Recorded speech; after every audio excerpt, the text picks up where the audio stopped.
তো আমরা জানি যে ইতিমধ্যে আমাদের একটা ঘোষণা এসেছে যে এইচএসসি পরীক্ষা এবার হচ্ছে না। তো এই ঘোষণাটা আশা করি আমরা সবাই জানি। তো এই ঘোষণাটা আসার প্রেক্ষিতে আমাদেরকে অনেক কিছু রিথিঙ্ক করতে হয়েছে এবং আমরা জানি যে আমাদের স্টুডেন্টরাও হয়তো অনেক কিছু অনেকে নতুন করে ভাবছে। এর হয়তো চিন্তা ভাবনায় কিছু পরিবর্তন এসেছে যে আগে যেভাবে প্রস্তুতি নিচ্ছিল সেভাবে হয়তো এবার নিলে আর চলছে না, হয়তো অনেকের চেঞ্জ করতে হবে প্রস্তুতি বা হচ্ছে পড়াশোনার স্টাইল। তো সেই অনুযায়ী আমরাও আসলে অ্যাডাপ্ট করার চেষ্টা করেছি এবং নতুন আমরা একটা ব্যাচ শুরু করেছি। তো এই নতুন ব্যাচটাতে আসলে কিভাবে পড়াশোনা হবে, কি কি বিষয় থাকছে, কি কি সুবিধা থাকছে, কোন কোন জিনিস লক্ষ্য রাখতে হবে এবং আমরা আমাদের প্রোগ্রামটাতে কি কি চেঞ্জ এনেছি, এই বিষয়টা কমিউনিকেট করার জন্য হচ্ছে আজকের ওরিয়েন্টেশন সেমিনারটা। তো আমরা আহ, কি কি করব না করব সেই বিষয়ে আমি যাচ্ছি। তো আমি একটা স্লাইড দেখাচ্ছি সবাইকে। এই স্লাইডের মধ্যে হচ্ছে আমরা একটা একটা করে সবগুলো বিষয় আলোচনা করব, তাহলে সুবিধা হবে সবার জন্য। তো আমি স্লাইডটা শেয়ার করে দিলাম। তো শুরুতে আমরা একদম শুরু থেকে যে আলোচনাটা করব তার মধ্যে আমরা কিছু প্রশ্ন করব, আমরা নিজেরা তার কিছু উত্তর দিব, সবার কাছ থেকে কিছু মতামত জানতে চাইবো। তো এভাবে আজকের সেমিনারটা আস্তে আস্তে আগাবে। তো আমরা আহ, আস্তে আস্তে সামনে আগাই। সো নতুন ব্যাচের ওরিয়েন্টেশন সেমিনার, তো অ্যাডমিশন প্রোগ্রাম 2020-র জন্য যে ইঞ্জিনিয়ারিং অ্যাডমিশনের যে নতুন ব্যাচ, এই নতুন ব্যাচের ওরিয়েন্টেশন সেমিনারটা হচ্ছে আজকে, হচ্ছে এই মুহূর্তে আমরা সবাই উপস্থিত আছি এর মধ্যে। সো এটা নিয়ে আমরা হচ্ছে আলোচনা শুরু করব। আর এই আলোচনায় আমার সাথে আসলে আজকে অনেকেই থাকবেন। আমাদের শ্রদ্ধেয় সোহাগ ভাই, লিটন ভাই দুজনেই থাকবেন।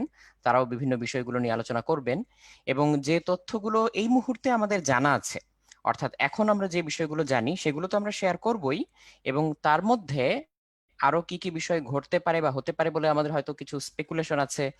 স্টুডেন্টরা যারা আছো তোমাদের হয়তো কিছু আইডিয়া আছে, কিংবা হয়তো তোমাদের হোপস অ্যান্ড অ্যাসপিরেশনস কিংবা অ্যান্টিসিপেশনস আছে, এগুলো নিয়ে আমরা কথাবার্তা বলবো। এবং সবকিছু মিলে কিভাবে হচ্ছে নেক্সট ভর্তি পরীক্ষাটার আগে সম্পূর্ণ প্রস্তুতিটা সুচারুভাবে সম্পন্ন করা যায়, এবং যাতে সেখানে তোমাদের কোনো ছেদ না থাকে বা দুর্বলতা বা ত্রুটি না থাকে। কারণ ফাইনালি শেষ পর্যন্ত কি হবে এটা কিন্তু আমরা কেউই জানি না। তো যতটুকু আমরা জানি ততটুকু নিয়ে আমরা আলোচনা করব। কিন্তু তারপরেও নিজের দিক থেকে, অর্থাৎ আমাদের দিক থেকে এবং তোমাদের নিজেদের দিক থেকে প্রস্তুতিটা যাতে একদম সুচারুভাবে সম্পন্ন হয় এবং তোমার নিজের প্রস্তুতিতে যাতে কোনো খাদ না থাকে বা কোনো ছেদ না থাকে, সেই ব্যবস্থাটাই হচ্ছে আমরা করার চেষ্টা করব। তো আমি একদম শুরুতেই আমার সাথে আলোচনায় যোগ দেওয়ার জন্য আহ্বান জানাচ্ছি মোহাম্মদ আবুল হাসান লিটন ভাইকে। ভাইয়া, আপনি কি আমার কথা শুনতে পাচ্ছেন? তাহলে আমরা হচ্ছে পোলে চলে যাব ভাইয়া। হ্যাঁ, আসসালামু আলাইকুম রাতুল, শুনতে পাচ্ছি। জি ভাই, আলহামদুলিল্লাহ আপনার কথাও খুব সুন্দরভাবে শুনতে পাচ্ছি। তো আমি হচ্ছে পোলটাতে চলে যাই। আমি সবাইকে একটা একটা করে কোশ্চেন দেখাবো, অর্থাৎ আলোচনার যে টপিক, এই টপিকগুলো আমি স্লাইডেই একটা একটা করে দেখাবো। আর এই বিষয়ে সবাই কি ভাবছে আমাদের শিক্ষার্থীরা, তো সেই বিষয়ে আমি একটা একটা করে পোল লঞ্চ করে দিব। তো প্রথমেই সবার মনে যে প্রশ্নটা সেটা হচ্ছে যে ভর্তি পরীক্ষা হবে কি না। তো এই বিষয়ে হচ্ছে আমি একদম প্রথম যে পোলটা সেটা লঞ্চ করে দিতে চাচ্ছি। তো পোল লঞ্চ করে দিলে সেই পোলের মধ্যে সবাই তো ইয়েস নো বা হ্যাঁ না বলে উত্তরটা দিতে পারবেই। এছাড়াও আমাদের যে সিস্টেমটা আছে আমরা ক্লাসের মধ্যে নর্মালি যেটা করে থাকি, অর্থাৎ আমাদের কমেন্ট বক্স এবং কিউএনএ বক্স, কমেন্ট বক্স বা চ্যাট বক্স যেটা, সেখানে আমরা জেনারেল রেসপন্স গুলো দিতে পারি আমাদের যা যা ইন জেনারেল বলার থাকে বা আমাদের সাথে যোগাযোগ করার জন্য। আর এছাড়া যদি একেবারে স্পেসিফিক কোনো প্রশ্ন থাকে যেটা আসলে আমরা উত্তর দিতে পারি, সেই প্রশ্নগুলো কিউএনএ বক্সে করার জন্য সবাইকে অনুরোধ করা যাচ্ছে। তো ভাইয়া, অলরেডি আমরা দেখতে পাচ্ছি যে এই ভর্তি পরীক্ষা হবে কিনা এই বিষয়ে যে পোলটা আমরা লঞ্চ করেছি, তাতে হচ্ছে ম্যাক্সিমামের আইডিয়া যে ভর্তি পরীক্ষাটা হবে বা ভর্তি পরীক্ষা হচ্ছে। তো অলমোস্ট এই মুহূর্তে রানিং পোলে হচ্ছে 96%-এর উপরে সবার মতামত হচ্ছে এই বিষয়ে। এবং অলরেডি হচ্ছে 86%-এর ভোট দেওয়া কমপ্লিট। সো অলমোস্ট বলা যায় যে আমরা কত হ্যাঁ, এখন 90%-এর কাছাকাছি পৌঁছে গেছি। হ্যাঁ, হ্যাঁ, হ্যাঁ, আমরা এখন এই পোলটা ক্লোজ করতে পারি আমার মনে হয়। হ্যাঁ, হ্যাঁ, আমি মোটামুটি পোলটা মানে ক্লোজ ওদের করে যে দিচ্ছি। কমন পারসেপশন, সেটার সাথে মানে আমরা জাস্ট এটা যাচাই করার জন্য যে আমরা যেটা পারসিভ করতেছি বা আমরা যেটা ধারণা করতেছি স্টুডেন্টদের মধ্যে ধারণা একই রকম কিনা, সেটা মূলত যাচাই করার জন্যই আমাদের হুম এই হুম। পোলটা নেওয়া। তো স্টুডেন্টরা তোমরা যেভাবে অনুমান করতেছো ভর্তি পরীক্ষা হবে, আমরাও একইভাবে অনুমান করতেছি ভর্তি পরীক্ষা হবে ইনশাআল্লাহ। কাজেই তোমাদের ধারণা এবং আমাদের ধারণা একই জায়গাতেই আছে। তা আমরা তাহলে নেক্সট ইয়েতে চলে যেতে পারি আমার মনে হয়। হ্যাঁ, আমরা পরবর্তী পোলটাতে চলে যাচ্ছি। সো আমি আগের রেজাল্টটা শেয়ারিং স্টপ করে আমি সেকেন্ড পোলটা লঞ্চ করে দিচ্ছি। সো সেকেন্ড পোলটা আমাদের যেটা ছিল সেটা হচ্ছে যে ভর্তি পরীক্ষা যদি হয় সেক্ষেত্রে কবে হতে পারে, এটা হচ্ছে আমাদের সেকেন্ড পোল।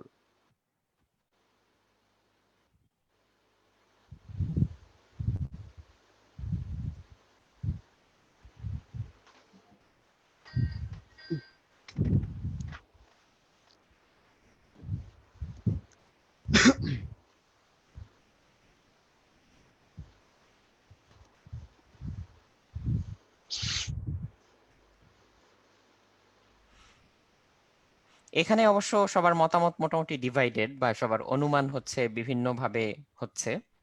বিভিন্ন রকম মানে এখানে ভ্যারিয়েশন অনেক বেশি দেখা যাচ্ছে আর কি। হ্যাঁ, সো এটাও আমাদের অলমোস্ট 90% এর উপরে ভোট কাস্টিং শেষ, সো আমরা এটাও এন্ড করে দিতে পারি।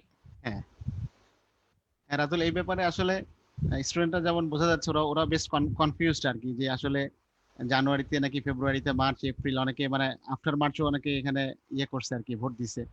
হ্যাঁ, তো বিষয়টা বাস্তবতা আসলে এরকমই। কারণ বিভিন্ন মিডিয়াতে বা কর্তা ব্যক্তি যারা আছেন তাদের বক্তব্য থেকে যেটা আসতেছে যে যদি ফিজিক্যাল ভর্তি পরীক্ষা নিতে হয় তাহলে জানুয়ারিতে বা ফেব্রুয়ারিতে নেওয়া সম্ভব না, বিকজ করোনার যে সেকেন্ড ওয়েভ সেটা বাংলাদেশে অলরেডি শুরু হয়েছে এবং শীতের মধ্যে এটা প্রকোপ বেশি থাকে, সেরকম একটা স্পেকুলেশন সারা বিশ্বব্যাপী আমরা দেখতে পাচ্ছি। তো যে কারণে আমাদের বিভিন্ন টেকনিক্যাল কমিটি, স্বাস্থ্য বিষয়ক টেকনিক্যাল কমিটি বা আরো কর্তা ব্যক্তি যারা আছেন সবাই একই রকম অনুমান করতেছে, যদি মানে সেকেন্ড ওয়েভ কন্টিনিউ করতে থাকে তাহলে শীতের কন্টিনিউয়েশন থাকা পর্যন্ত আর ফিজিক্যালি হয়তো পরীক্ষা নেওয়া কঠিন হয়ে যাবে। কাজে ফিজিক্যাল পরীক্ষা নিতে হলে হয়তো মানে মার্চ বা আফটার মার্চ হওয়ার একটা সম্ভাবনা আছে। আর বিভিন্ন মিডিয়াতে যেভাবে আসছে তাতে যদি বিশ্ববিদ্যালয়গুলো মানে ওয়েট করতে না চায় সেক্ষেত্রে তারা জানুয়ারি বা ফেব্রুয়ারিতে পরীক্ষা নিতে চাইলে অনলাইনে ভর্তি পরীক্ষা নিতে হবে, এরকম একটা আহ, মানে তথ্য বিভিন্ন পত্রপত্রিকা বা বিভিন্ন মিডিয়াতে মোটামুটি আসতেছে। কাজে আমাদের অনুমানও মোটামুটি এরকম যে আমরা যদিও শিক্ষামন্ত্রী ওনার বক্তব্যে আহ, মাননীয় শিক্ষামন্ত্রী ওনার বক্তব্যে বলছেন যে জানুয়ারিতে ডিসেম্বরের মধ্যে রেজাল্ট প্রদান করা হবে এবং জানুয়ারি থেকে বিশ্ববিদ্যালয়গুলো যাতে ভর্তি কার্যক্রম শুরু করতে পারে, এরকম একটা মেসেজ উনি দিয়েছেন। তো এর পরবর্তীতে কিন্তু পত্রপত্রিকাগুলোতে এই বিষয়ে ক্লারিফিকেশন দেওয়ার চেষ্টা করছে যে জানুয়ারিতে ভর্তি কার্যক্রম শুরু হইতে তবে পারে, কিন্তু ভর্তি কার্যক্রম যদি ফিজিক্যালি নিতে হয় সেটা অবশ্যই ফেব্রুয়ারি বা ইভেন মার্চের পরে গিয়ে নিতে হবে, বিকজ তখন শীতের প্রকোপ থাকবে এবং শীতের প্রকোপে যদি করোনার ইম্প্যাক্টটা বেশি থাকে, হ্যাঁ, যদি করোনা তখন কন্টিনিউড থাকে বা পিকে থাকে তখন আসলে ফিজিক্যাল গ্যাদারিং করা সম্ভব হবে না। আমরা কাজেই যদি এমনিতেও ভাইয়া প্রতি বছরের পরিসংখ্যান দেখি, শীতে কিন্তু আমাদের দেশে এমনিতেই নিউমোনিয়া এবং এই ধরনের শ্বাসতন্ত্রের যা প্রদাহ বা রোগ যেগুলো, হ্যাঁ, সেগুলোর প্রকোপ কিন্তু এমনিতেই অনেক বাড়ে। হ্যাঁ, তার সাথে যদি এবার কোভিড সিচুয়েশনটা আমরা মিলাই, তাহলে এর মধ্যে আসলে ফিজিক্যালি ওপেন করা খুব ডিফিকাল্ট হয়ে যাবে কঠিন হয়ে বলেই যাবে, আমাদের রাইট। ধারণা। এমনি ডাক্তার যারা আছেন যারা বিভিন্ন কোভিড হসপিটালে কাজ করছেন বা কোভিড পেশেন্টদেরকে নিয়ে কাজ করতেছেন ওনাদেরও মোটামুটি পরিসংখ্যান বা বক্তব্য এরকম যে মাঝখানে যখন প্রকোপ কমে গিয়েছিল এখন প্রকোপটা আবার বাড়তে শুরু করেছে। কাজেই শীত আস্তে আস্তে বাড়তে থাকলে মানে শীত বাড়তে থাকলে হয়তো এই প্রকোপও বাড়তে থাকবে। তো পত্রপত্রিকাগুলো সে একই কথা বলতেছে যে হয়তো শীতের মধ্যে ফিজিক্যালি ওপেন করা বা ফিজিক্যাল গ্যাদারিং করা বা সরাসরি ভর্তি পরীক্ষা নেওয়া হয়তো কঠিন হতে পারে। সেক্ষেত্রে ভার্সিটিগুলো যদি ওয়েট করতে না চায়, ইন দ্যাট কেস তারা হয়তো জানুয়ারি ফেব্রুয়ারিতে পরীক্ষা নিতে চাইলে তাদেরকে হয়তো অনলাইনেই ভর্তি পরীক্ষা নিতে হবে। ফিজিক্যাল ভর্তি পরীক্ষা নিতে হলে হয়তো মার্চ অথবা তার পরে গিয়ে নিতে হবে, এরকম একটা কমিউনিকেশন পত্রপত্রিকাগুলো বা বিভিন্ন মিডিয়াতে এরকম আসতেছে আসলে। তা আমাদেরও ধারণা ওরকমই কিছু হবে। ফিজিক্যাল ভর্তি পরীক্ষা নিতে হলে হয়তো সেটা আফটার মার্চ বা মার্চের মানে লাস্ট দিকে অথবা মানে মানে লাস্ট মিডে, সেকেন্ড মিডে অথবা আফটার মার্চ হওয়ার সম্ভাবনা আছে। জানুয়ারি বা ফেব্রুয়ারি, জানুয়ারিতে হয়তো কার্যক্রম শুরু হইতে পারে। তার কার্যক্রমের মধ্যে তো যেমন অনলাইনে আবেদনপত্র গ্রহণ, সেগুলো সর্টিং, আরো অনেক অ্যাক্টিভিটি আছে। আর এবার তো রেলিভেন্ট কাজ আরো বেড়ে যাবে, বিকজ যেহেতু মানে এখন সবাই এইচএসসি তে 100% পাস হয়ে যাচ্ছে এবং জিপিএ 5 চিন্তা করলেও অনেক জিপিএ 5 পাবে। তো সেই হিসেবে ভার্সিটি গুলো ডিসিশন মেক করতে হয়তো কিছু এক্সট্রা টাইম লাগবে আর কি। অন্যান্য বছর যতটুকু টাইম লাগতো সেই তুলনায় হয়তো একটু বেশি সময় এবার লাগবে আর কি। তো মোটামুটি আশা করা যায় যদি ভর্তি পরীক্ষা কোনো কোনো ভার্সিটি অনলাইনে নেয় তাহলে হয়তো মেবি তারা ফেব্রুয়ারিতে মানে সেকেন্ড মিডে নেওয়ার হয়তো সম্ভাবনা আছে। ফার্স্ট মিড বা সেকেন্ড মিডে হওয়ার সম্ভাবনাই বেশি। আর যদি ফিজিক্যাল ভর্তি পরীক্ষা নিতে হয় ইন দ্যাট কেস হয়তো মানে সেকেন্ড মিডে, মার্চের সেকেন্ড মিড অথবা আফটার মার্চ হওয়ার একটা সম্ভাবনা, মানে আমাদের অনুমান এটা বলে আর কি। জি ভাইয়া, আমরা নেক্সট পোলটাতে চলে যাচ্ছি। নেক্সট পোলটা হচ্ছে এইমাত্র আমরা যে বিষয়টা নিয়ে কথা বলছিলাম সেটা নিয়েই, যে ভর্তি পরীক্ষা সরাসরি হতে পারে নাকি অনলাইনে হতে পারে, এটা নিয়ে। হ্যাঁ, এটা এটা আসলে স্পেকুলেশনের চেয়ে প্রত্যাশাটাই বরং আসলে বেশি উঠে আসবে, যে হ্যাঁ, স্টুডেন্টরা আসলে কি চায়, যে তারা কি অনলাইনে চাচ্ছে নাকি সরাসরি চাচ্ছে।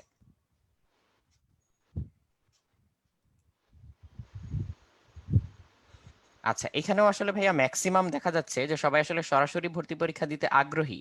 অনলাইনে ভর্তি পরীক্ষা দিতে আগ্রহী আসলে কম। এটার কারণটাও সহজেই অনুমেয়। কারণ সরাসরি ভর্তি পরীক্ষাটা দেওয়ার যে সিস্টেমটা, সেখানে যে ব্যবস্থা তার তুলনায় অনলাইনে এখনো আমরা কিন্তু শিওর না যে পরীক্ষা হলে কিভাবে হতে পারে, কিংবা পরীক্ষার যে সিকিউরিটি বা নিরাপত্তা সেটার ব্যাপারে কি করা যেতে পারে, এই জিনিসগুলো কিন্তু এখনো আমরা জানি না বা আমরা শিওর না। হ্যাঁ, ঠিক বলছো। ওই চ্যাটে ওই যে ওরা রেসপন্স করতেছে ভাইয়া, অনলাইনে হলে তো চিটিং এর চান্স থাকবে, হ্যাঁ। মূল্যায়নটা ঠিক মতো হবে না। কাজেই এখানে স্টুডেন্টদের পারসেপশন যেমন যেমন ওরা 89% অলমোস্ট ওরা বলতেছে যে সরাসরি মানে অনুমান করতেছে হয়তো সরাসরি ভর্তি পরীক্ষা হবে, অনলাইনে হওয়ার সম্ভাবনা মানে 11% ওরা মানে ওদের পক্ষ থেকে। তো আমাদের ক্ষেত্রেও বিষয়টা এরকম মনে হয় যে সরাসরি হওয়ার সম্ভাবনাটাই বেশি। এই জন্যই যে যেহেতু এইচএসসি পরীক্ষা হয়নি, কাজে মেধার প্রাথমিক যে মূল্যায়নটা সেটা কিন্তু এবার সম্ভব হয়নি। জিএসসি এবং এসএসসি এর ভিত্তিতে যে ফলাফল প্রদান, এইটা মানে আসলে মানে স্টুডেন্টদের এই যে মানে ইয়ার যে বয়সের যে একটা টার্ন, সেটা কিন্তু মূলত এসএসসির পরে হয়। হ্যাঁ। কাজে রেজাল্টের যে আপগ্রেডেশন বা ফল যেটা মানে উন্নতি বা অবনতি যেটা জিএসসি বা এসএসসি তে যেরকম হয়, যতটুকু হয় তার থেকে অনেক বেশি কিন্তু আসলে এইচএসসি লেভেলে হয়। হুম হ্যাঁ, হুম। মানে অনেক ভালো ভালো জিপে মানে গোল্ডেন 5 এসএসসি তে কিন্তু এখানে ফল করে গেছে, মানে ইভেন মানে ভালো মতো পাসও করতে পারেনি। আবার হ্যাঁ। অনেক স্টুডেন্ট যেটা 4.5 পেয়েছে এসএসসি তে, সে আবার এখানে এইচএসসি তে এসে অনেক ভালো মানে ইভেন মানে গোল্ডেন 5 পেয়ে গেছে। কাজেই হ্যাঁ। মানে যেহেতু কারণ এসএসসি পর্যন্ত অধিকাংশ স্টুডেন্ট বাবা মার মোটামুটি গ্রিপের মধ্যেই থাকে, আর এইচএসসি লেভেলে এসে তারা মোটামুটি প্রথম বাবা মার গ্রিপ থেকে একটু মানে ইয়ে পায় আর কি, ছাড়া পায়। কাজে এইখানে মানে রেজাল্টের ভ্যারিয়েশনটা অনেক বেশি আসে। এখন সেই ভ্যারিয়েশনটা কিন্তু এবার টেস্ট করতে পারা যায়নি। কাজেই ভার্সিটি যেগুলি আছে তারা নিশ্চয়ই মানে এই যে একটা রেজাল্ট হচ্ছে সেই রেজাল্টের উপর পরিপূর্ণ ভরসা আসলে রাখতে পারবে না। আহ, এবং যদি মানে ফিজিক্যাল যদি বোর্ড পরীক্ষা হতো, তারপরও সেই রেজাল্টের উপর ভার্সিটি গুলো মানে সরাসরি ভরসা না করতে পারার কারণে ভর্তি পরীক্ষা ফিজিক্যালি তারা নিত। আর এবার যেহেতু ফিজিক্যাল বোর্ড পরীক্ষা হয়ও নাই, কাজে এই অবস্থায় সরাসরি বোর্ড মানে ভর্তি পরীক্ষা না নিয়ে ভার্সিটি গুলা এনরোল করবে, এটা আসলে মানে খুব মানে সুদূর প্রত্যাশা আর কি, মনে হয় না এরকম হবে। কাজে স্টুডেন্ট তোমাদের ফিডব্যাক যেমন আমরাও আশা করি তেমনটাই, যে হয়তো ভর্তি পরীক্ষা সরাসরি হবে ইনশাল্লাহ। আর অনলাইনে যদি হয়ও সেটা তো কমন ভাবে হবে না, হয়তো কিছু ভার্সিটি বিশেষ করে প্রাইভেট যারা আছে আমার ধারণা তাদের ক্ষেত্রে হয়তো এরকম হইতে পারে যে আগে আর্লি স্টুডেন্ট ইয়া এনরোল করার জন্য, আগে আগে স্টুডেন্টদেরকে ভর্তি করার জন্য তারা হয়তো অনলাইনে ভর্তি পরীক্ষা নিয়ে ভর্তি কার্যক্রম হয়তো সম্পন্ন করতে পারে। কিন্তু প্রাইভেট হ্যাঁ। এবং পাবলিক যেগুলি যাদের প্রতি আমরা আমরা মানে টার্গেট রাখি বা আমাদের গোল যেসব ভার্সিটিতে ভর্তি হওয়া, সেই সব জায়গাতে আসলে ফিজিক্যালি বা সশরীরে ভর্তি পরীক্ষা এটা খুবই এক্সপেক্টেড, যে আশা করি সেভাবেই ভর্তি পরীক্ষা হবে। ওকে। সো আমরা নেক্সট পলে চলে যাচ্ছি, আমি এই শেয়ারিংটা স্টপ করলাম। তো নেক্সট পলটা হচ্ছে যে ভর্তি পরীক্ষা কেমন হবে বলে মনে হচ্ছে বা কেমন হবে বলে ধারণা করা যাচ্ছে। কারণ বেশ কয়েক বছর ধরেই আমরা হচ্ছে গুচ্ছ কিংবা হচ্ছে সমন্বিত ভর্তি পরীক্ষার কথা শুনছিলাম। তো এবারে সেটা আমরা দেখতে পারি কিনা এই প্রশ্নটাও অনেকের মনে ছিল। তো এই পলের অ্যান্সারটা দিতে দিতে আমি দেখতে পাচ্ছি যে আমাদের চ্যাট বক্সে একটা রিলেভেন্ট কোশ্চেন প্রচুর এসছে। সেটা হচ্ছে যে এটা তো নতুন পর্ব শুরু হচ্ছে, তো যাদের অলরেডি পুরোনো পর্বটা চলছিল তাদের চতুর্থ পর্ব হবে কিনা এই বিষয়ে হচ্ছে অনেকে প্রশ্ন তুলেছে। চতুর্থ পর্ব এখানে আহ, আমাদের যে পর্বগুলো চলমান ছিল, অনলাইনে যে পর্বগুলো আমরা শুরু করছিলাম, তো সেই পর্বগুলো সেভাবে যেমন থার্ড পর্ব শেষ হয়ে যাচ্ছে, থার্ড পর্ব এই 15 তারিখে 15-16 তারিখের মধ্যে, 14-15 তারিখের মধ্যে শেষ হয়ে যাচ্ছে মানে পরীক্ষা সহ আর কি। তো ফোর্থ পর্ব আমাদের একই সাথে শুরু হবে। আমরা যেদিন থেকে এই নতুন পর্ব শুরু করব, নতুন যে আমাদের ডাবল কোর্স প্রোগ্রাম যেটা আর কি, এটা যেদিন থেকে শুরু করব এই সেম ডে থেকে আমাদের অনলাইনে যে কন্টিনিউশন ফোর্থ পর্ব সেটাও একই রকম ভাবে শুরু হবে। কাজেই আমরা এই অনলাইনে যারা এখন আমাদের পর্বগুলি করতেছে তারা হয়তো কনফিউজ থাকতে পারে যে ভাইয়া আমরা তো অলরেডি 3 পর্ব শেষ করে ফেলেছি, আমাদের মাত্র 1/4 বাকি আছে সিলেবাসে। হ্যাঁ, মানে সিলেবাস শেষ করা, পরীক্ষা বাদ দিলে যদি আমরা লেকচার চিন্তা করি তো মাত্র 1/4 লেকচার বাকি আছে। তো এখন আমরা তাহলে কি করব, আমরা কি নতুন করে জয়েন করব নাকি আগের অবস্থায় কন্টিনিউ করব?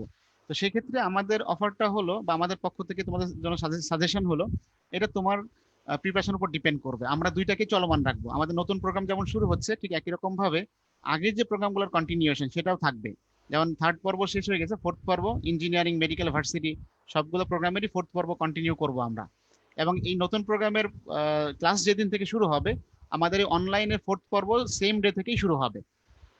এখন তুমি আগের প্রোগ্রামেই কন্টিনিউ করবা নাকি নতুন প্রোগ্রামে মাইগ্রেট করবা, এইটা ভাইয়া ডিপেন্ড করবে তোমার তোমার প্রিপারেশনের উপর। তুমি যদি মনে করো যে না আগে তুমি যে 3টা পর্ব করছো সেটা তুমি সিরিয়াসলি করছো, তাহলে তোমার প্রতি সাজেশন হলো তুমি আগেরটাতে কন্টিনিউ করো। আর হ্যাঁ, তোমার ক্ষেত্রে যদি এমন হয় যে না ভাই আমি সিরিয়াসলি করি নাই, তখন তো একটা দোলা চালাইছিলাম যে এইচএসসি হয়তো হবে, এইচএসসি প্রিপারেশনটাকে বা ওই টেনশনটাই মাথার মধ্যে কাজ করছে, ঠিকমতো কনসেন্ট্রেট করতে পারি নাই, পড়াশোনায় মনোযোগ ছিল না, বা ভর্তি পরীক্ষার জন্য যেভাবে সিরিয়াস প্রিপারেশন নেওয়া দরকার এইচএসসিটা সামনে থাকার কারণে একটা ব্যারিয়ার কাজ করছে, ওভাবে নিতে পারি নাই। তোমার ক্ষেত্রে যদি এরকম গ্যাপ মনে হয়, তো সেই ক্ষেত্রে আমাদের সাজেশন যে তুমি হয়তো এইটাতেই মাইগ্রেট করতে পারো, নতুন যেটা আছে এখানে তুমি মাইগ্রেট করতে পারো। তবে সেই ক্ষেত্রে অবশ্যই তোমার মাথায় রাখতে হবে তোমাকে কিন্তু কিছু জিনিস লুজ করতে হবে। যতটুকুই তুমি ওখানে প্রিপারেশন নিছো সেই প্রিপারেশনটা হ্যাঁ তোমার এখানে অ্যাডেড অ্যাডভান্টেজ হিসেবে কাজ করবে, কিন্তু তুমি ওর পর থেকে কিন্তু শুরু করতে পারবে না। এইখানে শুরু করলে তোমাকে নতুন থেকে শুরু করতে হবে, আর ওইখানে কন্টিনিউ করলে তুমি ওই ধারাতেই মানে ওইখানে নেক্সট সিকুয়েল যেটা সেখান থেকে তুমি কন্টিনিউ করবা। কাজে এটা কমপ্লিটলি তোমার উপর ডিপেন্ডেন্ট। আমরা এই জন্য অপশনটা ওপেন রেখেছি, আমরা এটাকে মানে বাউন্ডেড করি নাই বা ক্লোজ করি নাই, তোমাদের জন্য ওপেন আছে। তোমরা যদি মনে করো যে আগের প্রোগ্রামেই ওভাবে ওই সিকোয়েন্সে কন্টিনিউ করবা, তো ওকে, আমরা 17 তারিখ থেকে পরবর্তী আমরা প্রোগ্রাম শুরু করতে যাচ্ছি। এই ব্যাপারেও যদি আরিফ বা হাসান তোমরা একটা পোল ক্রিয়েট করো যে নতুন ব্যাচ নেক্সট, মানে এই যে নতুন ব্যাচটা আমরা শুরু করতে যাচ্ছি সেইটা তো আমাদের প্রাইমারি একটা মানে ইয়ে হলো 17 তারিখ থেকে শুরু করা। তো আমরা 17 তারিখে শুরু করব নাকি এটাকে এক সপ্তাহ পিছিয়ে দিয়ে 23 তারিখে শুরু করব, মানে এই দুইটা অপশন দিয়ে একটা পোল যদি তোমরা ক্রিয়েট করো তাহলে স্টুডেন্টদের ফিডব্যাকটা হয়তো পাওয়া যাবে যে আমরা 17 তারিখে আর 23 তারিখে কোন ডেটটা স্টুডেন্টদের জন্য কনভেনিয়েন্ট হয় বা ওরা কি মনে করে। কাজে হ্যাঁ, সেভাবে একটা পোল ক্রিয়েট করতে পারো, আমরা ওই পোলটা হয়তো এক ফাঁকে নিয়ে নিব। হ্যাঁ, ওকে। কাজে স্টুডেন্ট আর তোমাদের আমরা মানে ভাইয়া বাপু যারা যারা আছে এখানে তাদের জন্য অপশন দুইটা ওপেন থাকতেছে। তোমরা চাইলে আগের প্রোগ্রামে কন্টিনিউ করতে পারো, তোমার প্রিপারেশন যদি আগে থেকে মোটামুটি সিরিয়াসলি তুমি নিতে থাকো বা আগের পর্বগুলো সিরিয়াসলি করছো, মানে অ্যাডমিশনকে মাথায় রেখেই করছো। অনেকেই করছে এরকম, আমরা খেয়াল করতে পারছি যে হ্যাঁ অনেকেই সিরিয়াসলি মানে এই প্রোগ্রামগুলা পর্বগুলা কন্টিনিউ করছে। কাজে তাদের জন্য পরামর্শ হলো তারা ওই ধারাতেই কন্টিনিউ করো, এবং ওই ধারাতেও তোমার একদম কন্টিনিউশন থাকবে, এবং আমরা একদম ভর্তি পরীক্ষা পর্যন্ত গিয়ে ঠেকবো। ওই ধারাতে আমাদের পর্বগুলো আরো নতুন নতুন সেখানে ইয়ে যোগ হবে, কি বলে কার্যক্রম যোগ হবে, যোগ হয়ে আমরা শেষ পর্যন্ত ভর্তি পরীক্ষা পর্যন্ত রেখে কন্টিনিউ করব আগের ধারাতে, আগের পর্বগুলা। আবার এইখানেও আমরা শুরু করলাম নতুন করে, এখান থেকে ভর্তি পরীক্ষা পর্যন্ত গিয়ে আমরা ঠেকবো। কাজে এখন তোমার অবস্থানের উপর ডিপেন্ড করে তুমি যেটাতে থাকতে চাও বা যেখানে আসতে চাও, এই রাস্তা তোমার জন্য ওপেন আছে। তোমরা তোমাদের পছন্দ মতো যে কোনোটাতে থাকতে পারো অথবা নতুনটাতে আসতে পারো। জি ভাইয়া, আশা করি সবাই বুঝতে পেরেছো। সো তোমার নিজের প্রস্তুতির উপরে ডিপেন্ড করবে আসলে ব্যাপারটা। আর ভর্তি পরীক্ষা একক নাকি গুচ্ছ নাকি সমন্বিত পদ্ধতিতে হবে, তো এই বিষয়ে মজার ব্যাপার হচ্ছে তোমরা যেটা অনেকে বলেছো যে গুচ্ছ, এই ব্যাপারে তোমরা বেশিরভাগ মতামত দিয়েছো, তো সেটা আমরা দেখতে পাচ্ছি। হ্যাঁ, এই মতামতের ওদের একটা বেসিস আছে, সেটা হলো যে বিভিন্ন আগে থেকেই তো মানে ওদের এইচএসসি পরীক্ষার অনেক আগে থেকেই কিন্তু ওই একক বা গুচ্ছ মানে একক পদ্ধতি উঠাই দিয়ে গুচ্ছ বা সমন্বিত পদ্ধতিতে ভর্তি পরীক্ষা নেওয়ার বা একটা প্ল্যান গভর্নমেন্টের পক্ষ থেকে ছিল। মাননীয় শিক্ষামন্ত্রী সহ আমাদের বিশ্ববিদ্যালয় মঞ্জুরি কমিশনের যারা আছেন ওনারা চাচ্ছিলেন যে গুচ্ছ পদ্ধতিতে ভর্তি পরীক্ষা হোক। তো প্রথমে তো প্ল্যান ছিল ক্যাট নেওয়া, ক্যাট মানে সেন্ট্রাল অ্যাডমিশন টেস্ট, কেন্দ্রীয় ভর্তি পরীক্ষা। একদম প্রথম দিকে ওনারা এভাবে অনুমান করতেছিলেন।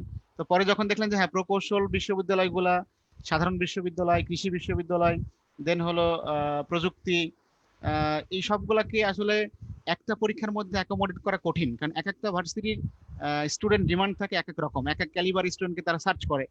তো ওই সার্চিং এর মধ্যে কমন একটা ভর্তি পরীক্ষা নিয়ে সবাইকে একত্রিত করা বা সবাইকে ঠিকমতো বাছাই করা এটা খুব কঠিন হবে আর কি। যে কারণে ওনারা মাননীয় শিক্ষামন্ত্রী সহ যারা কমিশনে যারা ছিলেন, মঞ্জুরি কমিশনে যারা ছিলেন, ওনারা মোটামুটি নেক্সট একটা ডিসিশন দিলেন যে না মানে এটা ইয়েতে হবে না, সমন্বিত পদ্ধতিতে হবে না বা সেন্ট্রাল হবে না, ক্যাট যেটা হওয়ার কথা ছিল সেটা হবে না, এটা বরং গুচ্ছ পদ্ধতিতে হবে। এবং সেখানে মোটামুটি 4টা গুচ্ছের কথা আলোচনায় আসছে। একটা তো হলো মেডিকেল গুচ্ছ, যেটা অলরেডি আছে, মেডিকেল ডেন্টাল মিলিয়ে যে একটা গুচ্ছ পরীক্ষা হয়, প্রাইভেট মেডিকেল সরকারি মেডিকেল সব মিলিয়ে যে একটা গুচ্ছ পরীক্ষা হয় ডেন্টাল সহ, সেটা তো আছে, সেটা তো সেভাবে কন্টিনিউ করবে। গত বছর কৃষিগুলা মিলে যতগুলা কৃষি বিশ্ববিদ্যালয় বাংলাদেশে আছে সবগুলা মিলে একটা কৃষি গুচ্ছ পরীক্ষা হয়েছে, এবং ওইটা সাকসেসফুল পাইলটিং এর পরেই কিন্তু গভর্নমেন্ট এদিকে বেশি মনোযোগী হয়েছে বা বেশি ফোকাস করছেন যে যেহেতু কৃষি গুচ্ছটা সাকসেসফুলি হলো, তাহলে হয়তো বাকিগুলোকে সাকসেসফুল করা সম্ভব। এবং এটা মানে আসলে স্টুডেন্ট গার্ডিয়ানদের ভোগান্তি কমানোর জন্যই গভর্নমেন্টের এই পদক্ষেপ। নিঃসন্দেহে এটা ভালো উদ্যোগ বা ভালো পদক্ষেপ আমরা মনে করি। এখন এই বছরের বাস্তবতায় যদি এমন হতো যে সবকিছু স্বাভাবিক আছে, তাহলে তো খুবই আমরা মানে এটা আশা করতাম বা আমাদের পক্ষে এটা ধারণা করা খুবই সহজ হতো যে হ্যাঁ হয়তো ওই পদ্ধতিতেই ভর্তি পরীক্ষা হবে। কারণ এই গুচ্ছ পদ্ধতি ভর্তি পরীক্ষা নেওয়ার জন্য এই সিমিলার বিশ্ববিদ্যালয়গুলোকে একটা প্ল্যাটফর্মে আনা এবং তার জন্য যে প্রিপারেশন, গ্রাউন্ড প্রিপারেশনের যে ব্যাপারগুলো আছে, সেটার জন্য কিন্তু আসলে খুব বেশি সময় পাওয়া যায়নি। আবার এখনো যে ভার্সিটিগুলা এই বিষয়কে মাথায় রেখে একত্রিত হয়ে গ্যাদার করবে বা একত্রিত হয়ে কাজ করবে, সেরকম একটা এনভায়রনমেন্টও কিন্তু নাই। যেহেতু এনভায়রনমেন্টটা নাই, কারণ হলো ভার্সিটিগুলো এখন বন্ধ। কাজেই যারা শিক্ষক যারা আছেন বা মানে দায়িত্বশীল যারা আছেন, তারাও এই বিষয়গুলোকে কিভাবে মানে একত্রিত হয়ে কিভাবে এগুলো প্ল্যান করবেন, সেটা কিন্তু একটা চ্যালেঞ্জ কিন্তু এখানে আছে। যদিও এখন মিডিয়াতে আলোচনা হচ্ছে যে হ্যাঁ গুচ্ছ পদ্ধতিতে ভর্তি পরীক্ষা হবে, সেখানে মেডিকেল গুচ্ছ বাদ দিয়ে বাকি কৃষি গুচ্ছের একটা কথা আসছে। মেডিকেল গুচ্ছ তো হবেই গতানুগতিক যেভাবে হয়, কৃষি গুচ্ছ গত বছর যেভাবে হয়েছে সেভাবে হবে। কৃষি গুচ্ছের বাইরে যতগুলো সাধারণ বিশ্ববিদ্যালয় আছে, এই সাধারণ বিশ্ববিদ্যালয় এবং বিজ্ঞান প্রযুক্তি, যেমন ঢাকা ভার্সিটি, রাজশাহী ইউনিভার্সিটি, হ্যাঁ, তারপরে এরকম কুমিল্লা, চট্টগ্রাম ইউনিভার্সিটি, যত ইউনিভার্সিটি আছে জেনারেল ইউনিভার্সিটি যেগুলি, তো সাধারণ বিশ্ববিদ্যালয় এবং এর সাথে বিজ্ঞান প্রযুক্তিগুলি একত্রিত হয়ে একটা গুচ্ছ হবে। কৃষি একটা সেপারেট গুচ্ছ, এবং এই সাধারণ বিশ্ববিদ্যালয় প্লাস বিজ্ঞান প্রযুক্তি মিলে আরেকটা গুচ্ছ, আর প্রকৌশল বিশ্ববিদ্যালয় যেগুলি আছে সেগুলো মিলে আরেকটা গুচ্ছ। সেরকম একটা প্ল্যান গভর্নমেন্ট এর আগে থেকে ছিল, এবং মিডিয়াতে সম্প্রতি সেই বিষয়গুলো একটু বেশি আলোচনা হচ্ছে। সেই হিসেবে হয়তো স্টুডেন্টদের মধ্যে এক্সপেকটেশন যে গুচ্ছ পদ্ধতিতেই হবে। তো সেটা আমরাও আহ, আশা করি, বা আমাদের প্রত্যাশা গুচ্ছ পদ্ধতিতে হইলে বাচ্চাদের অনেক কষ্ট লাঘব হবে। কষ্ট প্লাস অর্থনৈতিক সাশ্রয়, যেটা দুইটাই আসলে তাদের জন্য সুবিধা হবে। কাজে এইটা হইলে তো ভালো। কিন্তু যখন গুচ্ছ নিয়ে আলোচনা চলতেছিল, তখন কিন্তু বেশ কিছু বিশ্ববিদ্যালয়, যেমন বিশেষ করে বুয়েট, ঢাকা ভার্সিটি, জাহাঙ্গীরনগর ইউনিভার্সিটি, এরকম বেশ কিছু বিশ্ববিদ্যালয় কিন্তু ওই গুচ্ছের মধ্যে নিজেদেরকে সামিল করতে তখনও রাজি ছিল না। এখন প্যান্ডেমিকের কারণে চ্যালেঞ্জ দুইটা চলে আসছে। মানে একটা পসিবিলিটি, একটা সম্ভাবনা তো এইটা তৈরি হয়েছে যে যেহেতু প্যান্ডেমিক, সেই হিসেবে হয়তো ভার্সিটি গুলা যদি গুচ্ছ পদ্ধতিতে হয়, তাহলে ভার্সিটি গুলা যারা আগে রাজি ছিল না গুচ্ছ পদ্ধতি আসার জন্য, এই প্যান্ডেমিককে মাথায় রেখে তারা হয়তো নতুন ভাবে রাজি হইতেও পারে। এর একটা সম্ভাবনা নতুন করে তৈরি হয়েছে যে হ্যাঁ বুয়েট হয়তো প্রকৌশল গুচ্ছের মধ্যে থেকে আগে বাইরে থাকার চিন্তা করছিল, এখন হয়তো প্রকৌশল গুচ্ছের মধ্যে জয়েন করার জন্য পজিটিভলি চিন্তা করতে পারে প্যান্ডেমিকের কারণে। কাজে এটা একটা ভালো সম্ভাবনা তৈরি হয়েছে অবশ্যই। কিন্তু চ্যালেঞ্জের জায়গাটা হইলো যে যতটুকু সময় সামনে আছে বা এখন যে বর্তমান সিচুয়েশন, সেই সিচুয়েশনে ভার্সিটি গুলো একত্রিত হয়ে এই ব্যাপারে যে একটা ফার্ম ডিসিশন নিবে, হ্যাঁ, যে একটা কনফাইন ডিসিশন যে তারা নিবে, সেইটা একটু কঠিন। কাজেই প্রিপারেশনটা আমাদের, মেন্টাল প্রিপারেশন, মেন্টাল সেট আপটা আমার মনে হয় যে ঠিক গুচ্ছ ভিত্তিক বা ঠিক একক এরকম না রেখে, বরং হুম হুম প্রিপারেশনটার দিকে আমাদের ফোকাস করতে হবে। যে পরীক্ষা যেমনই হোক, এককই হোক আর গুচ্ছই হোক, আমাদের প্রিপারেশনটা যে দেবে, দ্যাট ইজ আমার বেসিক কনসেপ্ট যাতে আমার ক্লিয়ার থাকে প্রত্যেকটা টপিকের উপর, যেখান থেকে ভর্তি পরীক্ষা প্রশ্ন আসবে। কাজেই সেইটাকে জোর দেওয়াটাই হবে বুদ্ধিমানের কাজ। কাজেই স্টুডেন্ট, তোমাদের প্রতি পরামর্শ এটাই যে ভর্তি পরীক্ষা একক বা গুচ্ছ, গুচ্ছ হলে তো আলহামদুলিল্লাহ ভালো, আমরাও আশা করি বা প্রত্যাশা করি এমনটাই হোক। কারণ গুচ্ছ হলে তোমাদের অর্থনৈতিক সাশ্রয় বলো, কষ্ট লাঘব বলো, সবই আলহামদুলিল্লাহ তোমাদের জন্য ভালো হবে, পজিটিভ হবে, সহজ হয়ে যাবে। আর একক হলে হয়তো কিছু কষ্ট বাড়বে, কিন্তু এবছর পরিস্থিতির কারণে দুই রকমই হওয়ার সম্ভাবনা বেশি। কারণ এক তো হলো যে যারা গুচ্ছে আসতে রাজি ছিলেন না, তারাও হয়তো আসতে রাজি হইতে পারেন, এটা একটা ভালো সম্ভাবনা আছে। আবার গুচ্ছ নিতে গেলে যে সমস্যাগুলি, সেটার জন্য যে কন্টিনিউয়াস বসে এটাকে একটা ফর্মুলার মধ্যে নিয়ে আসা বা একটা গ্রাউন্ড রেডি করা, সেইখানে কিছু চ্যালেঞ্জ রয়ে গেছে। কাজেই সেই হিসেবে হয়তো গুচ্ছ থেকে এবার মানে বিরত থাকা লাগতে পারে। এই জন্য মেন্টাল সেট আপ তোমরা এভাবে রাখো যে একক হোক বা গুচ্ছ হোক, আমি আমার প্রিপারেশনটাকে হাইলাইট, মানে প্রিপারেশনটাকে প্রাধান্য দিব, যাতে প্রিপারেশনটা যাতে সুন্দর হয়, যাতে করে, কারণ আলটিমেটলি এককই হোক আর গুচ্ছ হোক, প্রশ্ন তো বই থেকেই আসবে বা কনসেপ্টের উপরই আসবে। তাই আমি যদি কনসেপ্ট ক্লিয়ার রাখি, আমার জন্য একক বা গুচ্ছ পদ্ধতি কোনটা, এটা আসলে খুব মানে অল্পই ম্যাটার করে। কাজেই তোমরা প্রিপারেশনটাকে ফোকাস করো, আর মানসিকভাবে কোনো একটা দিকে বেশি ঝুঁকে যেও না যে এককই হবে বা গুচ্ছই হবে, যেটাই হোক আলহামদুলিল্লাহ, অসুবিধা নাই। কাজে আমাদের পরামর্শ এটাই যে যেটাই হোক গুচ্ছ হলে তোমাদের জন্য ভালো। বা যদি পরিস্থিতির কারণে একক নিতে হয়, তার জন্য তো অবশ্যই পরীক্ষা আমরা অ্যাটেন্ড করবোই। তো এই জন্য তোমরা দুইটা বিষয়কে মাথায় রাখো, আশা করো ভালোটার জন্য, আর মানে প্রস্তুত থাকো খারাপটার জন্য, যদি খারাপটাও হয় যাতে প্রস্তুত থাক মানে আমরা থাকতে পারি। আচ্ছা, এই জন্য বেসিক কনসেপ্টের উপর জোরটা দিয়ে তোমার প্রিপারেশনটাকে আগাই নাও। ওকে। ইন দ্য মিন টাইম ভাইয়া, আমি পরের পলটা লঞ্চ করে দিয়ে একটা প্রশ্নের উত্তর দিয়ে নিচ্ছি। এই প্রশ্নটা অনেকেই করছিল, সেটা হচ্ছে পেমেন্ট সংক্রান্ত যে প্রশ্নগুলো, যে যারা আগের পর্বে ভর্তি হয়েছিল তাদের নতুন করে পে করতে হবে কিনা, বা যারা একদম শুরুতে ফিজিক্যালের জন্য ভর্তি হয়েছিল এই বিষয়ে। সো এই ধরনের যে কোনো ইস্যুতে তোমাদের সবচেয়ে ভালো হবে, কারণ এক একজনের ইস্যু তো এক এক রকম, সবচেয়ে ভালো হবে তোমরা যদি উদ্ভাসের যে ফোন নাম্বার গুলো দেওয়া, সেই ফোন নাম্বার গুলোতে ফোন দিয়ে তুমি যদি ব্রাঞ্চে একটু কথা বলে নাও। কারণ অনেকের অনেক রকম ইস্যু আছে, তো কেউ হয়তো একেবারে শুরুতে ফিজিক্যালের জন্য ভর্তি হয়েছিলে, কেউ হয়তো অনলাইনে ভর্তি হয়েছো, কেউ হয়তো আবার মাইগ্রেশনের সুযোগ খুঁজছো। তো এইভাবে আমরা এটা এই সেমিনারে আলোচনা না করে সবচেয়ে ভালো হয় তোমরা যদি একটু উদ্ভাসের ব্রাঞ্চে ফোন দিয়ে কোন একজন অফিসিয়ালের সাথে যদি কথা বলে সেই ঝামেলাটা মিটিয়ে নাও, তোমার প্রশ্নের উত্তরটা ইনশাল্লাহ তুমি পেয়ে যাবে। তো আমাদের পরের পলটা ছিল যে ভর্তি পরীক্ষা রিটেন নাকি এমসিকিউ হতে পারে এটা নিয়ে। তো এটা আসলে অলমোস্ট বলা যায় যে 50-50, তবে এমসিকিউ এর পক্ষে একটু বেশি, 45-55 এরকম। পোল তো এখনো মোটামুটি চলমান আছে, মানে হ্যাঁ, হ্যাঁ, কাজেই ধীরে ধীরে হ্যাঁ, এমসিকিউ এর পাল্লাটা বাড়ছে আর হ্যাঁ কি। পাল্লা ভারী হচ্ছে দেখা যাইতেছে। সেটা হওয়ার পেছনে কিছু কারণও আছে, যেমন ধরো কিছু ভর্তি পরীক্ষা তো অলরেডি এমসিকিউ তে এস্টাবলিশড হয়ে আছে। হ্যাঁ, যেমন হ্যাঁ, মেডিকেল ভর্তি পরীক্ষা। এইটা মেডিকেল ভর্তি পরীক্ষা হয়তো খুব সহজা পরিবর্তন হবে না, এমসিকিউ তে হয়তো থাকবে, কাজেই সেটা একটা কনফার্ম মোটামুটি ধরে নেওয়া যায়। আর এর বাইরে গত বছর যে কৃষিগুচ্ছ ভর্তি পরীক্ষা হয়েছে সেখানে এমসিকিউ পদ্ধতিতে হয়েছে। আবার অন্যদিকে যেমন বুয়েট, কুয়েট, রুয়েট, চুয়েট এদের মধ্যে বুয়েট তো সবার আগে প্রথমে তো মানে ওনারা বুয়েট কর্তৃপক্ষ রিটেন এবং এমসিকিউ মিক্স করে নিচ্ছিলেন। তো এরপরে তো কমপ্লিট রিটেনে ব্যাক করলো বুয়েট। তো কমপ্লিট রিটেনে ব্যাক করার পরও কিন্তু কুয়েট, রুয়েট, চুয়েট ওনাদের পক্ষ থেকে কেউ কেউ কিন্তু কিছুদিন মানে এমসিকিউ কন্টিনিউ করছেন।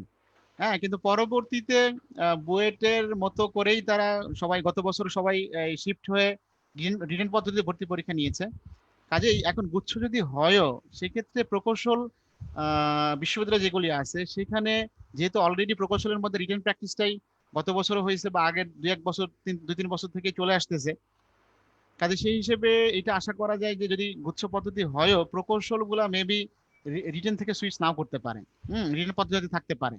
আর অন্যদিকে সাধারণ বিশ্ববিদ্যালয়ের মধ্যে যেমন গত বছর ঢাকা বিশ্ববিদ্যালয় ফিফটি ফিফটি ফিফটি ঠিক না, 75-45 এরকম একটা, যেমন 120 নম্বরের যে ভর্তি পরীক্ষা ঢাকা ভার্সিটি হয়েছে সেখানে 75 এমসিকিউ এর উপর আর 45 রিটেনের উপর নিয়েছে। কাজেই যদি মানে বিশ্ববিদ্যালয় গুচ্ছ হয়, হ্যাঁ সাধারণ বিশ্ববিদ্যালয় প্লাস বিজ্ঞান প্রযুক্তি মিলে গুচ্ছ হয়, সেখানে যদি ঢাকা ভার্সিটি ম্যান্ডেট দেয়, ঢাকা ভার্সিটি যদি ওখানে মানে ম্যান্ডেট দেয়, তাহলে সেক্ষেত্রে কিন্তু একটা সম্ভাবনা আছে যে ওখানেও একটা কম্বিনেশন, যেহেতু ঢাকা ভার্সিটি গত বছর সাকসেসফুলি কম্বাইন্ড ভর্তি পরীক্ষা নিয়েছে, কাজে একটা সম্ভাবনা আছে যে হ্যাঁ কম্বাইন্ড ভর্তি পরীক্ষা হইতে পারে এমসিকিউ রিটেন কম্বিনেশনে। তো কাজে এটা মানে গুচ্ছ যদি হয়, যেমন গুচ্ছ যদি না হয়, গুচ্ছ না হইলে যদি মানে সরাসরি যদি একক পদ্ধতি ভর্তি পরীক্ষা হয়, তাহলে মোটামুটি কিন্তু অনুমান করা যায় যে যিনি যে ভার্সিটি যে পদ্ধতিতে ছিল সেই ভার্সিটি হয়তো সেই পদ্ধতি কন্টিনিউ করবে। সেই হিসেবে বুয়েট, কুয়েট, রুয়েট, চুয়েট রিটেন পদ্ধতিতে নিচ্ছিল ভর্তি পরীক্ষা, তারা হয়তো রিটেন পদ্ধতি নিবেন। Dhaka varsity written MCQ combination দিয়ে নিচ্ছিলেন, ওভাবে হয়তো নিবেন। কৃষি গুচ্ছ এমসিকিউ হয়েছে, কৃষি গুচ্ছ হয়তো এমসিকিউ পদ্ধতিতে হবে। হ্যাঁ, আবার মেডিকেল এমসিকিউ হয়তো এমসিকিউ পদ্ধতিতে হবে।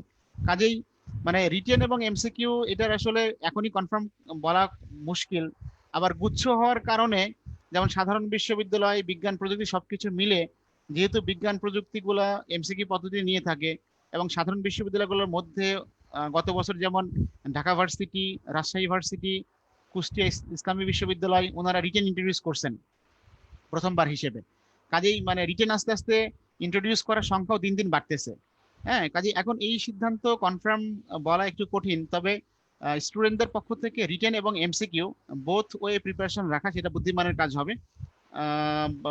এই জন্যই বুদ্ধিমানের কাজ হবে, যদি একক পদ্ধতিতে থাকে তাহলে হয়তো অধিকাংশ প্রকৌশল মানে অধিকাংশ মানে সবগুলো প্রকৌশল বিশ্ববিদ্যালয় হয়তো রিটেন পদ্ধতি ভর্তি পরীক্ষা নিবে। আর যদি গুচ্ছ পদ্ধতিতে যায় সেক্ষেত্রে হয়তো প্রকৌশল গুচ্ছটা রিটেনে হওয়ার সম্ভাবনা বেশি। আবার সাধারণ বিশ্ববিদ্যালয়ে যে গুচ্ছ হবে বিজ্ঞান প্রযুক্তি সহ সেখানেও কিন্তু কম্বিনেশন থাকার সম্ভাবনা আছে। আবার কৃষি গুচ্ছতে আবার এমসিকিউ হওয়ার সম্ভাবনা বেশি। মেডিকেল গুচ্ছ তো এমসিকিউ হিসেবেই অলরেডি হয়ে আসতেছে। কাজেই মানে এটা এখন মানে কনফার্ম বলা মুশকিল, বাট এই ক্ষেত্রেও আমাদের পরামর্শ আগেরটার মতো, এক্ষেত্রে আমাদের পরামর্শ যে স্টুডেন্টরা যাতে রিটেন এবং এমসিকিউ বোথ প্রিপেয়ার্ড হয় এখন থেকেই, এবং তাদের মানে দুইটা প্রিপারেশন যদি থাকে, পরবর্তীতে ভর্তি পরীক্ষা যে পদ্ধতিতেই হোক, রিটেন বা এমসিকিউ, সেখানে তারা ভালো করবে। মানে মূল বিষয় হলো কনসেপ্টটা ক্লিয়ার করা, আর দ্বিতীয় হলো প্র্যাকটিসটা রাখা। তো আমরা তো অবশ্যই কনসেপ্ট ক্লিয়ার রাখবো। কনসেপ্ট তো অবশ্যই আমাদের ক্লিয়ার রাখতে হবেই। ভর্তি পরীক্ষা তো মানে তুমুল প্রতিযোগিতাপূর্ণ, কোনো সন্দেহ নাই। এটা বোর্ড পরীক্ষা জিপিএ 5 পাওয়ার মতো বিষয় অবশ্যই না। কাজে কনসেপ্ট আমাদের অবশ্যই ক্লিয়ার রাখতে হবে, এবং রিটেন এমসিকিউ বোথ প্র্যাকটিস আমাদের শুরু থেকেই আগাই নিতে হবে। বিকজ এককভাবেই হোক আর গুচ্ছ পদ্ধতিতেই হোক, রিটেন এবং এমসিকিউ এই কম্বিনেশনে হওয়ার যথেষ্ট সম্ভাবনা আছে। প্রকৌশল গুচ্ছগুলো হয়তো ফুল রিটেন থাকার সম্ভাবনা বেশি, আবার সাধারণ বিশ্ববিদ্যালয়গুলো রিটেন এমসিকিউর কম্বিনেশন থাকার সম্ভাবনা বেশি, কৃষি গুচ্ছ এমসিকিউ থাকার সম্ভাবনা বেশি, আর মেডিকেল গুচ্ছ তো এমসিকিউ পদ্ধতিতে চলে আসতেছে, কাজে ওটা সমূহ সম্ভাবনা হয়তো এমসিকিউ পদ্ধতিতে থাকবে। এই জন্য স্টুডেন্টরা আমার মতে বা আমাদের সাজেশন যে তোমাদের কনসেপ্ট ক্লিয়ার করে শুরু থেকেই তোমরা এই প্র্যাকটিসটা যদি কন্টিনিউ করো, রিটেন এবং এমসিকিউ প্র্যাকটিসটা কন্টিনিউ করো, আশা করি তোমাদের জন্য এটা আটকাবে না। পদ্ধতি যেটাই হোক, তোমরা ইনশাল্লাহ কনসেপ্ট ক্লিয়ার থাকার কারণে এবং এই প্র্যাকটিস রাখার কারণে তোমরা হয়তো খুব সহজে এবং সুন্দরভাবে হয়তো উতরে যেতে পারবা। কাজে এই বিষয়ে আমাদের পরামর্শ এরকমই যে তোমরা শুরু থেকেই মানে ডাবল প্র্যাকটিস, হ্যাঁ, এই ডুয়াল প্র্যাকটিস তোমরা মানে ইনশিওর করবা। এটা হলে তোমার জন্য ভালো হবে ইনশাআল্লাহ।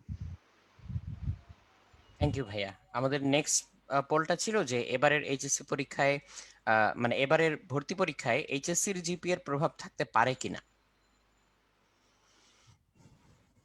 সো এটাতে অলমোস্ট বেশিরভাগই সাথে সাথে এগ্রি করেছে যে আসলে প্রভাব থাকবে না বলে তারা আশা করে।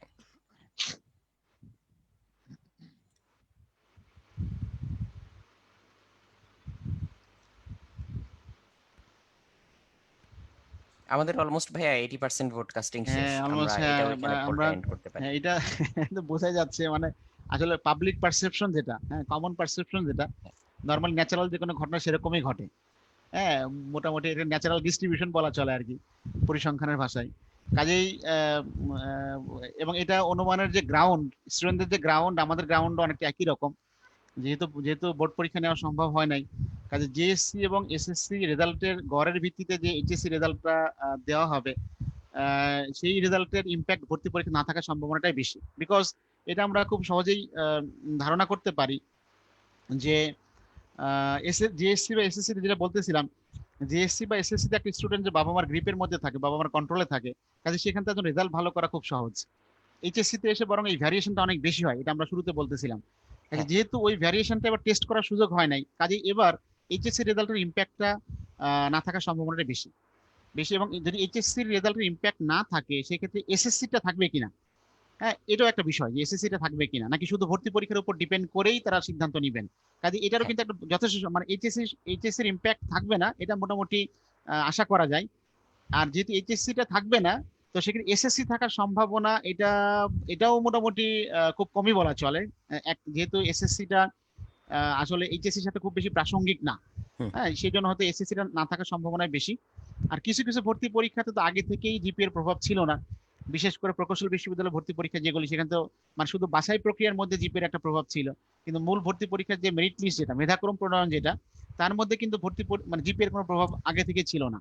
কাজেই এখন এবছর সেটাই যেহেতু, আমরা এবারও আশা করতে পারি। হ্যাঁ এবারও সেই কন্টিনিউশনই থাকবে। বাকি যেসব জায়গাতে ভর্তি পরীক্ষা জিপিএর প্রভাব ছিল, যেমন ঢাকা ভার্সিটি ভর্তি পরীক্ষা বা ইভেন মেডিকেল ভর্তি পরীক্ষা, এইসব জায়গাতেও জিপিএর প্রভাব, এইচএসসি জিপিএর প্রভাব তো মোস্টলি আশা করা যায় থাকবে না।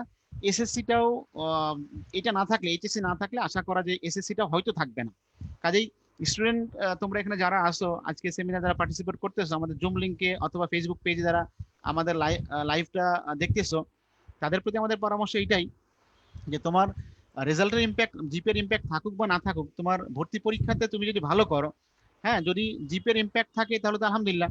আর যদি জিপিএর ইম্প্যাক্ট না থাকে, তো ভর্তি পরীক্ষা ভালো করলে তোমার তোমার তোমার পথ আর কেউ আটকাতে পারবে না। কাজেই মূল যে বিষয় যেটার উপর ফোকাস তোমাদের এখন দিতে হবে, মানে যেহেতু অনেক কিছু আনসার্টেন, হ্যাঁ মানে এখনো কোনো কিছু কনফার্ম না, এবং সবাই আমরা ধোঁয়াশার মধ্যে আছি। তোমরা যেমন ধোঁয়াশার মধ্যে আছো, আমরা যারা আছি তোমাদের সহায়ক হিসেবে, আমরা ধোঁয়াশার মধ্যে। ইভেন হুম, আমার ধারণা যে পরামর্শক কমিটি তৈরি করা হয়েছে, কিভাবে জিপিএ নির্ধারণ করা হবে, ভর্তি পরীক্ষা কিভাবে হবে, ওনারাও যথেষ্ট কনফিউশনের মধ্যে আছেন, মানে আমাদের মতো ওনারাও কনফিউজড। কাজেই একটা কনফার্ম ডিসিশন পাইতে হয়তো লম্বা সময় লেগে যাবে। হ্যাঁ, ওই দ্বিধাদ্বন্দ্বের মধ্যে আমাদের থাকলে আমাদের প্রস্তুতির উপর একটা নেগেটিভ ইম্প্যাক্ট পড়তে পারে। তো তোমাদের প্রতি রিকোয়েস্ট আমাদের এইটাই যে ওই দ্বিধাদ্বন্দ্বের মধ্যে না থেকে তুমি বরং ফার্মলি কনসেন্ট্রেট করো, ফোকাস করো তোমার এই অ্যাডমিশন প্রিপারেশনের উপর। তোমার যদি প্রস্তুতি ভালো থাকে এবং সেই ভালো প্রস্তুতি দিয়ে তুমি যদি ভর্তি পরীক্ষায় ভালো করতে পারো, কাজে তোমার জিপিএর ইম্প্যাক্ট থাকুক বা না থাকুক, ভর্তি পরীক্ষায় ভালো করতে পারলে তোমার জন্য ইনশাল্লাহ তোমার পজিশন সিকিউর করা এটা কেউ আটকাইতে পারবে না ইনশাল্লাহ। কাজেই মানে এই যে একটা দোলাচল বা দ্বিধাদ্বন্দ্ব, এই সব বিষয়ে কিন্তু যতগুলো পয়েন্টে আমরা আসছি, দেখো আমরা আমরা কিন্তু সবাই দ্বিধা বিভক্ত আমাদের। হ্যাঁ, 29% আর 71%, এর মধ্যে কিন্তু আসলে 29% যদিও কম, সিগনিফিকেন্টলি কম, তারপরে কিন্তু একটা ভালো পার্সেন্টেজ। কাজেই আমাদের মধ্যে কিন্তু একটা ভালো ডিভাইডেশন আছে। হ্যাঁ সেই হিসেবে মানে আসলে আমরা কেউই কনফার্ম না যে আসলে কি হতে যাচ্ছে। এই জন্য এই যে দোলাচল বা এই যে একটা অনিশ্চয়তা, হ্যাঁ, এই যে অনিশ্চয়তার কারণে তোমরা অনেকদিন সাফার করছো, এটা একটা মানসিক যন্ত্রণাও বটে। এখন তোমাদের প্রতি রিকোয়েস্ট, এটা অবশ্যই একটা মানসিক যন্ত্রণা, কিন্তু এটাকে নিজেকে সাজেশন এভাবে দাও যে যদি এই যন্ত্রণার মধ্যে পড়ে থেকে তুমি যদি দোদুল্যমান থাকো, তোমার যদি মানসিক অবস্থার পরিবর্তন এসে থাকে, তাহলে তুমি কিন্তু প্রিপারেশনে কনসেন্ট্রেট করতে পারবা না। আর প্রিপারেশন ভালো না হলে ভর্তি পরীক্ষা খারাপ হবে। ভর্তি পরীক্ষা খারাপ হলে তোমার জিপিএর ইম্প্যাক্ট থাকুক বা না থাকুক, তোমার জন্য উত্তরানো কঠিন হয়ে যাবে। তাই তোমাদের প্রতি রিকোয়েস্ট এটাই যে এই দোলাচাল গুলা থেকে বের হয়ে আসো, দোদুল্যমনতা দূর করে ফেলো, সেলফ সাজেশন দাও, নিজেকে কাউন্সিল করো, মানে কাউন্সিলিং দিতে থাকো, কাউন্সিলিং করে করে নিজেকে বোঝাও যে যেটাই হোক ভর্তি পরীক্ষা যদি আমি ভালো করি, জিপিএর ইম্প্যাক্ট থাকলেও ভালো হবে, না থাকলেও ভালো হবে। কাজেই সেভাবে নিজেকে মেন্টালি প্রিপেয়ার করে সেভাবে তোমরা আগাইতে থাকো, তাহলে ইনশাআল্লাহ হয়তো তোমার পথটা মানে তোমার সামনের দিনের পথ চলাটা অনেকটা পেরেশানি মুক্ত হবে, তুমি নিশ্চিন্ত থেকে আগাইতে পারবা, প্রিপারেশনটা স্মুথ হবে, সুন্দর হবে, এবং প্রিপারেশন ভালো হলে ইনশাআল্লাহ ভর্তি পরীক্ষা ভালো হবে। কাজে সাজেশন এইটাই যে হ্যাঁ যতগুলো বিষয় দোদুল্যমনতা আছে, অনিশ্চয়তা আছে, সেই অনিশ্চয়তা গুলা নিজেকে নিজে সাজেস্ট করো যে যাই হোক ভর্তি পরীক্ষা আমাকে ভালো করতেই হবে, প্রিপারেশন আমাকে ভালো নিতেই হবে। হ্যাঁ, যেমন রিটেন হোক, অনলাইন হোক, মানে রিটেন হোক, এমসিকিউ হোক, অনলাইন হোক, সরাসরি হোক, ইম্প্যাক্ট জিপিএ থাকুক না থাকুক, যেটাই হোক না কেন, মানে এই যত রকম দোদুল্যমনতা আছে সবগুলা থেকে তুমি তোমাকে সাজেশন দাও যাতে তুমি বের হইতে পারো। কারণ এই দোদুল্যমনতার কারণে তোমার প্রিপারেশনের নেগেটিভ ইম্প্যাক্ট করবে, আর প্রিপারেশন খারাপ হয়ে গেলে ভর্তি পরীক্ষাও খারাপ হওয়ার সম্ভাবনা আছে, মানে মোটামুটি আশা করতে খারাপই হবে। কাজেই এইসব দ্বিধাদ্বন্দ্ব থেকে বের হয়ে আসো এবং নিজেকে সাজেশন দিয়ে দিয়ে কাউন্সিলিং করে করে ওই পর্যায়ে নিজেকে নিয়ে আসো, মেন্টাল সেট ভাবে রেডি করো যে যাই হোক যেমনই হোক আমাকে মানে একটা মানে ফ্যান্টাস্টিক প্রিপারেশন নিতে হবে, ভর্তি পরীক্ষা একটা আউটস্ট্যান্ডিং পারফরমেন্স করতে হবে, যাতে করে জিপের ইম্প্যাক্ট থাকুক না থাকুক, রিটেন হোক এমসিকিউ হোক, আমি ইনশাআল্লাহ আমার পজিশন ইনশাআল্লাহ আমি সিকিউর করবো। এরকম একটা মেন্টাল সেটআপ নিয়ে তোমরা সামনের দিকে আগাও, ইনশাআল্লাহ তোমরা সাকসেসফুল হইতে পারবা। এবং যারা এতটুকু সাজেস্ট করে নিজেকে ওই দোদুল্যমনতা থেকে, সংশয় থেকে বের করে মানে প্রিপারেশনের উপর কনসেন্ট্রেট করতে পারবে, ফোকাস করতে পারবে, ultimately end of the day এত মানুষের ভিড়ে তারাই সাকসেসফুল হবে ইনশাআল্লাহ, এটা আশা করা যায়। কাজে ভাইয়া তোমাদের প্রতি আমাদের সাজেশন। পরের পোলটা হচ্ছে আসলে আমাদের ওই পোলের সিস্টেমের মধ্যে নেই, এটা হচ্ছে এই স্লাইডে আছে। তো এখন যে স্লাইডে যে প্রশ্নটা দেখা যাচ্ছে এটার উত্তর সবাই একটু চ্যাট বক্সে দিলে ভালো হয়, যে বেশি নাকি কম হবে, জাস্ট বেশি নাকি কম এটা একটু চ্যাট বক্সে দিলে ভালো হয়, আমরা এখান থেকে হচ্ছে রেসপন্সটা নিয়ে নিব। তো বেশিরভাগ দেখা যাচ্ছে যে বেশি বলছে আর কি, বা বেশি বলে ধারণা করছে। আচ্ছা, এইখানে কমের কথা কেউ লেখে নাই মনে হয় এখন পর্যন্ত। হ্যাঁ সবাই হয়তো বেশি বেশি কমেন্ট করে যাচ্ছে চ্যাট বক্সে, সব কমেন্ট বেশি। এটা তো খুব সহজে অনুমেয় যে আসলে গত বছর যারা এক সাবজেক্ট, দুই সাবজেক্ট বা তিন সাবজেক্টে ফেল ছিল, তারাও এবার পাস, দ্যাট ইজ 100% পাস। তো শুধু 100% পাস না, হ্যাঁ, মানে এক তো হলো রেগুলার প্রতিযোগী যতজন ছিলেন তারা তো সবাই পাসই, এর বাইরেও যারা ইরেগুলার ছিল, যাদের মানে সাবজেক্ট ওয়াইজ যাদের ফেল ছিল, তারাও এবার পাস, দ্যাট ইজ মানে মোর দেন 100% বলা চলে। রেগুলার পরীক্ষার্থী থেকেও মানে অ্যাডেড এক্সামিনেও এখানে আছে, কাজে 100% থেকে বেশি পাস বলা চলে আর কি, হ্যাঁ মানে ওভাবে চিন্তা করলে আর কি, মানে এটাকে এমফেসিস দেওয়ার জন্য। কাজেই প্রতিযোগী একটা হলো যে সবাই পাস, আর দ্বিতীয় হইলো যে শুধু পাস না, পাস মানে কিন্তু গত বছর যদি জিপিএ 5 50,000 পেয়ে থাকে সায়েন্স থেকে, এবছর সেটা আমার আমার ধারণা মিনিমাম 1,00,000 হবে। হ্যাঁ, কারণ জিএসসি এবং এসএসসি রেজাল্টের যদি গড় করা হয়, তো জিএসসি এবং এসএসসি রেজাল্টে কিন্তু অ্যাভারেজ জিপিএ 5 অনেক বেশি থাকে। যেমন একটা হ্যাঁ পরিসংখ্যান আমি বলতে পারি, 2019-এ এইচএসসি তে জিপিএ 5 ছিল হচ্ছে টোটাল সায়েন্স আর্টস কমার্স মিলিয়ে ছিল 47,000 অ্যারাউন্ড, যদি আমি ফিগার যদি ভুল না বলে থাকি, মোটামুটি এরকম 47,000। হোয়ারাজ এরা যখন এসএসসি পরীক্ষার্থী ছিল তখন এই সংখ্যা ছিল 1,10,000। মানে 2017-এ এরা যখন এসএসসি পরীক্ষা দিয়েছে তখন ছিল জিপিএ 5 সব গ্রুপ মিলিয়ে 1,10,000 মতো স্টুডেন্ট জিপিএ 5 পেয়েছিল। আর এরাই যখন 2019-এ এইচএসসি পরীক্ষা দিয়েছে তখন জিপিএ 5 এসেছে 47,000 অনলি, দ্যাট ইজ মানে এটা কত হবে, মানে অর্ধেকেরও কম। হুম হুম কাজেই মানে যদি আমরা ওভাবে চিন্তা করতাম, তো গত যারা এবার এইচএসসি পরীক্ষা 2020-তে, 2018 এরা এসএসসি পরীক্ষার্থী ছিল, বা 2016 এরা জেএসসি পরীক্ষার্থী ছিল, কাজেই মানে রেজাল্টের যে একটা ডিগ্রেডেশন, এটা কিন্তু হ্যাঁ মোটামুটি একটা ন্যাচারাল প্রসেসই বলা চলে। জিএসসি তে সবচেয়ে বেশি জিপিএ 5, তারপরে এসএসসি তে, তারপরে সেখান থেকে এইচএসসি তে কম। কাজেই যেহেতু এইচএসসি হয় নাই, এসএসসি এবং জিএসসি রেজাল্ট গড় করে যে জিপিএ 5 প্রণয়ন করা হবে বা রেজাল্ট প্রণয়ন করা হবে, আশা করা যায় গত বছর যে পরিমাণ স্টুডেন্ট জিপিএ 5 পেয়েছিল বোর্ড পরীক্ষা অ্যাটেন্ড করে, এবছর মিনিমাম 3 টাইমস, মিনিমাম সো 3টা বা বুঝাই যাচ্ছে আসলে যে এবার মানে যারা এই ভর্তি পরীক্ষা দিতে সুযোগ পাবে তাদের মধ্যে আসলে বেশ একটা তীব্র প্রতিযোগিতামূলক লড়াই হবে। সো ডেফিনেটলি এই ডেফিনেটলি লড়াইয়ে হচ্ছে যে আসলে নিজেকে যত বেশি এখন প্রস্তুত করতে পারবে, রাইট। তো তার হচ্ছে এজটা বেশি থাকবে। তো হ্যাঁ, এটাই কিন্তু এক্স্যাক্টলি আমাদের পরবর্তী টপিকটা ভাইয়া, যে জি। ভর্তি প্রস্তুতিটা আসলে কেমন হওয়া উচিত। তো এইটার আমি হচ্ছে একটা অপশন দিচ্ছি, যে এটা সবাই কি মনে করে, যে একটা অপশন মাথায় রেখে আসলে এইবার, কারণ অন্য অন্য যে কোনো বারের যে এবার হচ্ছে সিচুয়েশনটা ভিন্ন, যেহেতু ভিন্ন, তাহলে এবার আসলে একটা অপশন মাথায় রেখে আমি কি জান প্রাণ বাজি রেখে এটার পিছনে লড়বো, নাকি আসলে একাধিক অপশন মাথায় রাখার মানে কথাটা আমার হচ্ছে চিন্তা করা উচিত। সো এটাই ছিল আসলে আমাদের পরবর্তী পোলটা। তো এখানেও দেখা যাচ্ছে যে বিপুল ভাবে হচ্ছে একাধিক অপশন খোলা রেখে এই অংশটাতে সবাই হচ্ছে মনোযোগ দিচ্ছে, বা এই অংশটা বা এই অপশনটা চুজ করছে। সো এই বিষয়ে আমারও আসলে একমত, কারণ অন্য যে কোনো বারের চেয়ে যেহেতু হচ্ছে এবার মানে সবকিছুই ভিন্ন, আমাদের যে কোনো ডিসিশন দেখা যাচ্ছে যে আমরা শেষ মুহূর্তে এসে নিচ্ছি যে এইচএসসি পরীক্ষাটা হবে না, সেটা নিশ্চয়ই শিক্ষার্থীদের কল্যাণের জন্যই, সবকিছু সার্বিক পরিস্থিতি বিবেচনায় রেখেই, যে একাধিক অপশন মাথায় রেখে বা একাধিক অপশন খোলা রেখে আমি যদি প্রস্তুতি নিই, তাহলে হয়তো এখানে আমি কিছু বাড়তি এজ পেতে পারি। আর একটা অপশন মাথায় রেখেও অনেকে প্রস্তুতি নিতে চাচ্ছে, সেই পার্সেন্টেজটাও কম না, অলমোস্ট 21%। তো সেখানেও আসলে যথেষ্ট যুক্তি আছে। তবে যেহেতু আননোন টেরিটরি বেশি এবার, বা আনচার্টেড টেরিটরি বেশি, আননোন ভ্যারিয়েবলস বেশি, সো সেক্ষেত্রে এটা আসলে যদি পরিশ্রম করতে পারি আমরা, বা যদি আমরা হচ্ছে মানিয়ে নিতে পারি বা খাটনি খাটতে পারি, তাহলে একাধিক অপশন মাথায় রাখার ব্যাপারটা কিন্তু আসলে খারাপ না। সো এই বিষয়ে হচ্ছে ভাইয়া কিছু যদি বলতে চান। এইখানে আমি যতটুকু তো বলার, আলহামদুলিল্লাহ তুমি তো তোমার পক্ষ থেকে বলছো, আমি তোমার সাথে সহমত, এখানে দ্বিমত পোষণ করার কোনো সুযোগ নেই। একাধিক অপশন মাথায় রাখার ক্ষেত্রে তো অবশ্যই এটা যৌক্তিক হবে। আর একটি অপশন মাথায় রাখার ক্ষেত্রে যারা 21% যারা রেজাল্টটা তো শেয়ার করছে, তাই না? হ্যাঁ হ্যাঁ, টোয়েন্টি ওয়ান আমি পার্সেন্ট যারা আমি হ্যাঁ আমি মতামত পোলের দিছো, রেজাল্টটা হ্যাঁ শেয়ার করে দিচ্ছি। হ্যাঁ, 21% যারা মতামত দিছো ওই একাধিক একটা অপশনের ব্যাপারে আর কি। হ্যাঁ তো তাদের ক্ষেত্রেও আমি বলতে চাই যে দেখো ভাইয়া, তোমরা বা ভাইয়া বাপু যারাই থাকো না কেন এখানে, হুম তো তোমরা তো একটা লম্বা সময় কিন্তু পেয়েছো। কাজে তোমাদের এইচএসসি সিলেবাসের উপর একবার তো, একটা তো হলো যে তোমরা কিন্তু ফুল প্রিপেয়ার্ড ছিলে, 1 তারিখে 1 এপ্রিল পরীক্ষা হওয়ার কথা ছিল। হ্যাঁ, সত্যি কথা এরপর বলতে ভাইয়া বেশিরভাগই কিন্তু হচ্ছে প্রিপেয়ার্ড ছিল যে আমরা এপ্রিল মাসে পরীক্ষাটা দিয়ে দিব। হ্যাঁ তো একদম সেই মানে অবস্থা থেকে হঠাৎ করে হচ্ছে বন্ধ হয়ে যাওয়াতে এইচএসসির ব্যাপারটা অনেকের মাথা থেকে অলমোস্ট চলেও গিয়েছিল। So right. আমরা তো একদম ডিরেক্টলি ক্লাসগুলো যখন নিচ্ছিলাম, ডিরেক্টলি হ্যাঁ, হচ্ছে স্টুডেন্টদের সাথে ইন্টারেক্ট করার সুযোগটা পেয়েছিলাম। জি। তো তখন তৃতীয় পর্বের কাছাকাছি এসে এই ব্যাপারটা হচ্ছে খুব তীব্রভাবে আমরা লক্ষ্য করেছিলাম, যে অনেকেই তখন সন্দিহান ছিল যে এইচএসসি পরীক্ষাটা যদি হয়, তাহলে আমাদের তো মাঝখানে আবার হচ্ছে আইসিটি পড়তে হবে, বাংলা পড়তে হবে, ইংলিশ পড়তে হবে। হুম কাজেই হুম সেক্ষেত্রে আমাদের ভর্তি পরীক্ষার প্রস্তুতিতে কোনো রকম ঘাটতি পড়বে কিনা, এটা অনেকের হচ্ছে একটা প্রশ্ন ছিল, যে মাঝখানে একটা ছেদ পড়বে।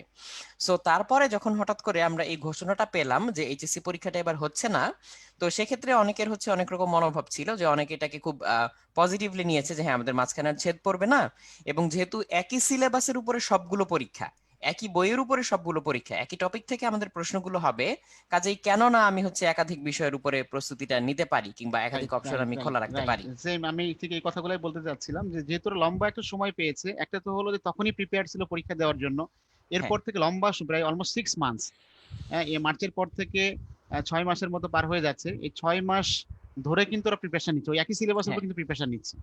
কাজেই ওদের কিন্তু বইটা এক অর্থে হ্যাঁ দোদুল্যমান তো ছিল, তারপর কিন্তু বইটা রিভিশন কিন্তু বারবার হচ্ছে। কাজেই যদি হ্যাঁ বইয়ের উপর কনসেপ্টটা ভালো হয়, প্রিপারেশনটা ভালো থাকে, তাহলে একটা অপশন মাথায় রেখে যদি স্লিপ হয় এই এত মানে হিউজ কম্পিটিশনের মধ্যে, তো সেই ক্ষেত্রে একাধিক অপশন খোলা রাখাটাই বুদ্ধিমানের কাজ হবে। আর যারা খুব, অবশ্যই ভাইয়া। হ্যাঁ খুব যারা মানে নিজের উপর অনেক বেশি কনফিডেন্স রাখো, হ্যাঁ এই কনফিডেন্সটা তোমাদের অন্যান্য বছর বা রেগুলার সিনারিওতে যতটুকু কাজ করতো, এবছর হয়তো সেখানে কিছু ব্রেক আসতেও পারে, বিকজ একটু সতর্কতা অবলম্বন করতেই হবে। এক্সট্রা কিছু বাড়তি সতর্কতা অবলম্বন করা এবার মনে হয় দরকার, বিকজ অন্যান্য বছর সিনারিওর সাথে এবার ব্যাপক একটা পার্থক্য পরিবর্তন আছে। কাজে সেই হিসেবে যারা একটা অপশনের কথা চিন্তা করতেছো তারাও একটু রিথিঙ্ক করতে পারো যে আমরা মাল্টিপল অপশন খোলা রাখলে আমাদের জন্য আরো মোর সেফ হবে কিনা, বিকজ একটা অপশনের কথা চিন্তা করে তোমরা যেটা চিন্তা করছো হয়তো একদিকে গেলে হয়তো অন্য মানে একাধিক দিকে গেলে হয়তো একটা প্রিপারেশন খারাপ হয়ে যাবে বা ভালো হবে না। সেক্ষেত্রে আমি বলবো যে তোমাদের যেহেতু লম্বা সময় ধরে তোমরা একই সিলেবাসের উপর প্রিপারেশন নিচ্ছ, কাজেই তোমাদের প্রিপারেশন অলরেডি ভালো। তো এর সাথে কিছু অল্প কিছু যোগ করলে হয়তো তোমার জন্য মাল্টি অপশন খোলা রাখার বা হ্যাঁ, বিকল্প অপশন খোলা রাখার সুযোগ হয়তো তৈরি হবে। কাজেই তোমরা হয়তো একটু রিথিঙ্ক করতে পারো। রিথিঙ্ক করার পরও যারা মনে করো না আই এম কনফিডেন্ট এনাফ যে আমি ইনশাল্লাহ পারবো, তাদেরকে তো কনগ্রাচুলেশন অবশ্যই, মানে আগাম অভিনন্দন। হ্যাঁ, কারণ অতটুকু কনফিডেন্স তাদের মধ্যে হয়তো কাজ করতেছে সামহাউ। আর যারা দোদুল্যমান হবা তাদের ক্ষেত্রে সাজেশন হলো তারা একাধিক অপশন মাথায় রেখে প্রিপারেশন নিতে পারো, সেটা মনে হয় এবার। দোদুল্যমান বলতে হচ্ছে আমি এর সাথে এটাও যোগ করব যে দোদুল্যমান হয়ে কনফিউজড হয়ে প্রিপারেশন নেওয়া বন্ধ করে দিলে বা ডিরেইলড হয়ে গেলে হবে না। হ্যাঁ দ্বিধাদ্বন্দ্ব কাটিয়ে ফেলে যে হ্যাঁ আমি একাধিক অপশন মাথায় রেখে যদি করি, সেটাকে মাথায় রেখেই হচ্ছে তাকে পরিশ্রমটা করতে হবে। তো আমাদের এবারের কোর্সেও কিন্তু আমরা আসলে এটাই তুলে আনার চেষ্টা করেছি, যেখানে উদ্ভাসী ইঞ্জিনিয়ারিং কোর্সের সাথে উন্মেষের যে বায়োলজি কোর্সটা আমরা করাই। এবং এখানে আমি একটু একটা বিষয় উল্লেখ করে দিতে চাচ্ছি যে বায়োলজি কোর্স বলতে হচ্ছে শুধুমাত্র যে বায়োলজি থেকে কি কি ইম্পর্টেন্ট বা কি কি পড়তে হবে, ভার্সিটিতে বায়োলজি পরীক্ষা দিলে কি করতে হবে, এই বিষয়টুকুই থাকবে না। আমরা একেবারে মেডিকেলের জন্য যেভাবে পড়াই, অর্থাৎ দাগিয়ে পড়ানোর যে বিষয়টা, সেটাও কিন্তু এখানে এর সাথে ইনক্লুডেড থাকবে। হ্যাঁ, তুমি ঠিকই বলছো রাতুল। মানে আমাদের আগের যে বায়োলজি কোর্সটা যেভাবে আমরা করতাম, বায়োলজি কোর্সটা তো একই রকম আছে, বাট এখানে আমরা একটু এক্সট্রা ইম্পর্টেন্স দিতে চাচ্ছি। এই জন্যই যেহেতু মানে যদি মানে বোর্ড পরীক্ষা হতো তাহলে সিনারিও একরকম হতো। এখন যদি বোর্ড পরীক্ষা যেহেতু হচ্ছে না, কম্পিটিশনটা আমরা সবাই ফিল করতেছি যে হিউজ ভাবে বেড়ে যাচ্ছে। হ্যাঁ, কাজেই স্টুডেন্টরা যাতে মানে আগে তো আমরা ইঞ্জিনিয়ারিং এর সাথে বায়োলজি যারা করতো ওদেরকে বলতাম যে ঠিক আছে তোমাদের ইঞ্জিনিয়ারিং প্লাস বায়োলজি মিলে ভার্সিটি হয়ে গেল, ইঞ্জিনিয়ারিং প্লাস ভার্সিটি কভার হয়ে গেল। কাজে এখনকার যে বায়োলজিটা আমরা প্ল্যান করতেছি এই বায়োলজিটাকে আরেকটু এক্সটেন্সিভ বায়োলজি প্ল্যান করতে যাচ্ছি। এই জন্যই যাতে করে এই বায়োলজিটা শুধু ভার্সিটিকে ওরিয়েন্ট করে বা ভার্সিটিকে কাভার না করে, যাতে একই সাথে এটা মেডিকেলকেও কাভার করে। হ্যাঁ, তো সেই সেই জন্য জন্যই কিন্তু আমাদের হ্যাঁ ভাইয়া এই যে আরো কয়েকটা কোর্স আমি একটু সুবিধার জন্য সবাইকে বলেও দেই। হ্যাঁ সেটা হচ্ছে ইঞ্জিনিয়ারিং ভর্তি ইচ্ছুদের জন্যই কিন্তু এটা আরো কয়েকটা কোর্স, উন্মেষের মেডিকেল এক্সাম প্যাক প্লাস হচ্ছে 3 ম্যাটেরিয়ালস, ম্যাটেরিয়ালস বলতে আমাদের যে বইগুলো সেগুলো, হ্যাঁ, প্লাস উন্মেষ medical exam pack plus all materials. এটা হচ্ছে আরেকটা ডিফারেন্ট প্যাকেজ, যে জি এক্সাম প্যাকটা তো থাকবেই, তার সাথে সবগুলো ম্যাটেরিয়াল তারা পাবে। জি আর আর্কিটেকচার প্লাস ড্রয়িং কোর্স, এইটার কথা আমি দেখতে পাচ্ছিলাম যে চ্যাট বক্সে অনেকে জিজ্ঞেস করছিল যে এবার আসলে আর্কিটেকচার কিংবা ড্রয়িং কোর্সটা কিভাবে করা হবে, অনলাইনে কিভাবে সম্ভব হবে। সো সেইটাও কিন্তু এখানে থাকছে। হ্যাঁ। তার মানে আমরা উদ্ভাসের ইঞ্জিনিয়ারিং কোর্সের সাথে যে উন্মেষের বায়োলজি কোর্সটা অ্যাড করা হয়েছে, মানে সেই বায়োলজি কোর্স আগের যে বায়োলজি কোর্স আমি তো বললাম যে হ্যাঁ সেটা এই বায়োলজি কোর্সটা একটু এক্সটেন্সিভ, যেখানে আমরা ভার্সিটিকে ছাড়াও মেডিকেলটাকেও একটু ফোকাসে রাখবো যাতে করে ডাবল প্রিপারেশন এখানে হয়ে যায়। তো বায়োলজির প্রিপারেশন যেহেতু ডুয়াল স্ট্যান্ডার্ড হয়ে যাচ্ছে, ভার্সিটি এবং মেডিকেল দুইটাকে টার্গেট করে হয়ে যাচ্ছে, এই জন্য স্টুডেন্টদের সুবিধার জন্য আমরা এই যে medical exam pack plus 3 materials এবং অল ম্যাটেরিয়ালস দুইটা কোর্স রেখেছি উন্মেষের যে যে কোর্সগুলো উন্মেষের পক্ষ থেকে। তাতে বায়োলজির প্রিপারেশনটা যেহেতু হয়ে যাচ্ছে, ফিজিক্স কেমিস্ট্রি তো হলোই, এই প্রিপারেশনের সাথে বায়োলজিটাও হয়ে গেল। এই মানে এটার সাথে যদি মেডিকেল এক্সাম প্যাকটা ওরা কন্টিনিউ করে, সেটা 3 ম্যাটেরিয়ালস হোক অথবা অল ম্যাটেরিয়ালস হোক যেটাই হোক না কেন, যদি কন্টিনিউ করে তাহলে কিন্তু মেডিকেলের যে এমসিকিউ এক্সামের যে ফ্লেভার, যেটা কিছু মানে ভ্যারিয়েশন থাকে, মানে যেমন অন্যান্য এমসিকিউ পরীক্ষাতে হয়তো মাল্টিপল অপশন মানে একই একই কোশ্চেনের মাল্টিপল অ্যান্সার হইতে পারে না, কিন্তু মেডিকেলে মাঝে মাঝে হয় সেরকম। হ্যাঁ, কাজেই মানে এই প্র্যাকটিসটা থাকলে তাহলে ওদের জন্য বায়োলজি প্রিপারেশনটা হয়ে গেল, ভার্সিটি মেডিকেল দুইটাই কভার হলো। পাশাপাশি মেডিকেলের এক্সাম প্যাকটা কন্টিনিউ করলে ওদের জন্য হয়তো মেডিকেলে ভর্তি পরীক্ষা অ্যাটেন্ড করে সেখানে ভালো করার একটা সম্ভাবনা থাকবে, বিকজ কম্পিটিশনটা যেহেতু অনেক বেশি হবে। কাজে এই অপশনগুলো মাথায় রেখেই কিন্তু এই মানে আমাদের কোর্স ডিজাইন বা প্রোগ্রাম ডিজাইন করা। তোমরা এগুলো নিয়ে পজিটিভলি চিন্তা করলে আশা করি তোমাদের জন্য সেটা আরো মানে ভালো হবে, মানে ফ্রুটফুল হ্যাঁ, হবে আর কি। আর এর সাথে একটা বিষয় আমি একটু যোগ করে দিতে চাই যে মেডিকেলের এক্সাম প্যাক আছে, হয়তো তোমাদের মধ্যে প্রশ্ন আসতে পারে ভাইয়া তাহলে ভার্সিটি এক্সাম প্যাক নাই কেন। তো এইটা তোমাদেরকে ক্লিয়ার করি আমরা যে ইঞ্জিনিয়ারিং এর প্রোগ্রাম যেহেতু, তো ইঞ্জিনিয়ারিং প্রোগ্রামের সাথে তো ইঞ্জিনিয়ারিং স্ট্যান্ডার্ড পরীক্ষা রিটেন এমসিকিউ তো হবেই। পাশাপাশি আমরা তোমাদের ওই একই সিলেবাসের উপর আমরা কিন্তু ভার্সিটি মূলত ঢাকা ভার্সিটিকে টার্গেট করে, ঢাবি কে টার্গেট করে যে স্ট্যান্ডার্ড পরীক্ষা নেওয়া দরকার সেটা কিন্তু আমরা ফ্রি নিব, মানে এই কোর্স ইনক্লুসিভ। এই জন্য ওই হ্যাঁ, কোর্সটা এখানে দেখানো হয়নি। মানে ভার্সিটি স্ট্যান্ডার্ড যে পরীক্ষা এটা তোমরা ইঞ্জিনিয়ারিং কোর্সের সাথে ফ্রি পাবে, ওইটা এই জন্য এখানে দেখানো হয় নাই। আর মেডিকেলের যে শর্ট কোর্স বা মেডিকেলের যে এক্সাম প্যাক সাথে ম্যাটেরিয়ালস যেগুলো, এগুলো একটা মিনিমাম পেমেন্টে তোমাদের জন্য ধার্য করা হয়েছে। তোমরা যখন কোর্স অ্যাড করতে যাবে সেখানে তোমরা এই রাতুল ভাই তোমাদেরকে দেখাবেন পরবর্তী কোর্স অ্যাড করার সময় একই জায়গা থেকে তোমরা এই কোর্সগুলো অ্যাড করে নিতে পারবে। এবং এখানে একটা বিষয় একটু তোমাদেরকে স্পেশালি বলা দরকার, এই যে মেডিকেল এক্সাম প্যাক অথবা ওই ভার্সিটিকো এক্সাম প্যাক যেটা তোমরা ফ্রি পাবে, আর এখানে হচ্ছে খুব একটা স্বল্প মূল্যে তোমাদেরকে এটা অফার করা হচ্ছে বা তোমাদের সুবিধার জন্য প্যান্ডেমিককে মাথায় রেখে। এই কোর্সগুলোতে যে পরীক্ষাগুলি হবে সেই পরীক্ষাগুলো কিন্তু ইঞ্জিনিয়ারিং এর সাথে সেম সিলেবাসেই হবে। মানে এখানে তোমরা কনফিউজড হয়েও না যে ভাইয়া ইঞ্জিনিয়ারিং পরীক্ষা দিব আবার ভার্সিটিকো পরীক্ষা আবার মেডিকেল পরীক্ষা, সিলেবাস যদি ভিন্ন ভিন্ন হয় তাহলে কোন দিকে কনসেন্ট্রেট করবো। কাজে এটা তোমাদের ক্লিয়ারিফিকেশনের জন্য যে যেমন ধরো এই সপ্তাহের ইঞ্জিনিয়ারিং উইকলি এক্সামটা যদি ফিজিক্সের একটা চ্যাপ্টার, কেমিস্ট্রির একটা চ্যাপ্টার, ম্যাথের একটা চ্যাপ্টার, বায়োলজি একটা চ্যাপ্টার এভাবে যদি হয়, মানে বায়োলজি তো আর হবে না মেডিকেলে, ফিজিক্স কেমিস্ট্রি ম্যাথের যদি একটা একটা চ্যাপ্টার উপর হয়, তো এটা মাথায় রাখবা তোমরা। ওই সপ্তাহে আমরা বায়োলজির একটা ক্লাসও নিব, যেহেতু বায়োলজি কোর্সটা ফ্রি এবার আমাদের তোমাদের এটার সাথে ইঞ্জিনিয়ারিং এর সাথে। তো একটা সপ্তাহে ফিজিক্স কেমিস্ট্রি ম্যাথ এবং বায়োলজি 4টা ক্লাস হলো। এই 4টা ক্লাসের মধ্যে 3টা ক্লাসের সিলেবাস দিয়ে, ফিজিক্স কেমিস্ট্রি ম্যাথের সিলেবাস দিয়ে ইঞ্জিনিয়ারিং পরীক্ষা হবে, physics chemistry math biology syllabus দিয়ে ভার্সিটিকো পরীক্ষা হবে, আর ফিজিক্স কেমিস্ট্রি বায়োলজি সিলেবাস দিয়ে মেডিকেল এক্সামটা হবে। হ্যাঁ মানে সেম সিলেবাস। কাজে তোমাদের এই সপ্তাহে যে সিলেবাসটুকু কভার হলো ওই সেম সিলেবাসের উপরই তোমাদের ইঞ্জিনিয়ারিং স্ট্যান্ডার্ড এক্সাম ইঞ্জিনিয়ারিং সাবজেক্টগুলোকে দিয়ে, একই রকম ভাবে ভার্সিটিকো স্ট্যান্ডার্ড এক্সাম ভার্সিটিকো সাবজেক্টগুলিকে দিয়ে, এবং মেডিকেল স্ট্যান্ডার্ড এক্সাম মেডিকেল সাবজেক্টগুলিকে দিয়ে আমরা কন্ডাক্ট করবো। কাজে তোমাদের একই প্রিপারেশন দিয়ে মাল্টিপল এক্সামে পার্টিসিপেট বা মাল্টিপল প্র্যাকটিস করার সুযোগ তোমাদের সেখানে থাকবে আর কি। কাজে সিলেবাসের ব্যাপারে কনফিউজ থাকার দরকার নাই, আমি মোটামুটি ক্লিয়ার করে দিয়েছি, বিষয়টা এরকমই হবে। কাজে তোমরা এভাবে চিন্তা করতে পারো। থ্যাংক ইউ ভাইয়া। আমরা হচ্ছে আমাদের কোর্সের যে আউটলাইন সেখানে চলে এসেছি, যে আমাদের কোনটাতে কতগুলো ক্লাস থাকবে। তো আমাদের নর্মালি যে যেরকম ক্লাসগুলো ছিল সেখান থেকে আর একটা দুইটা ক্লাস বাড়ানো হয়েছে। যেমন পদার্থবিজ্ঞানে 16টা ছিল, সেখানে 17টা করা হয়েছে।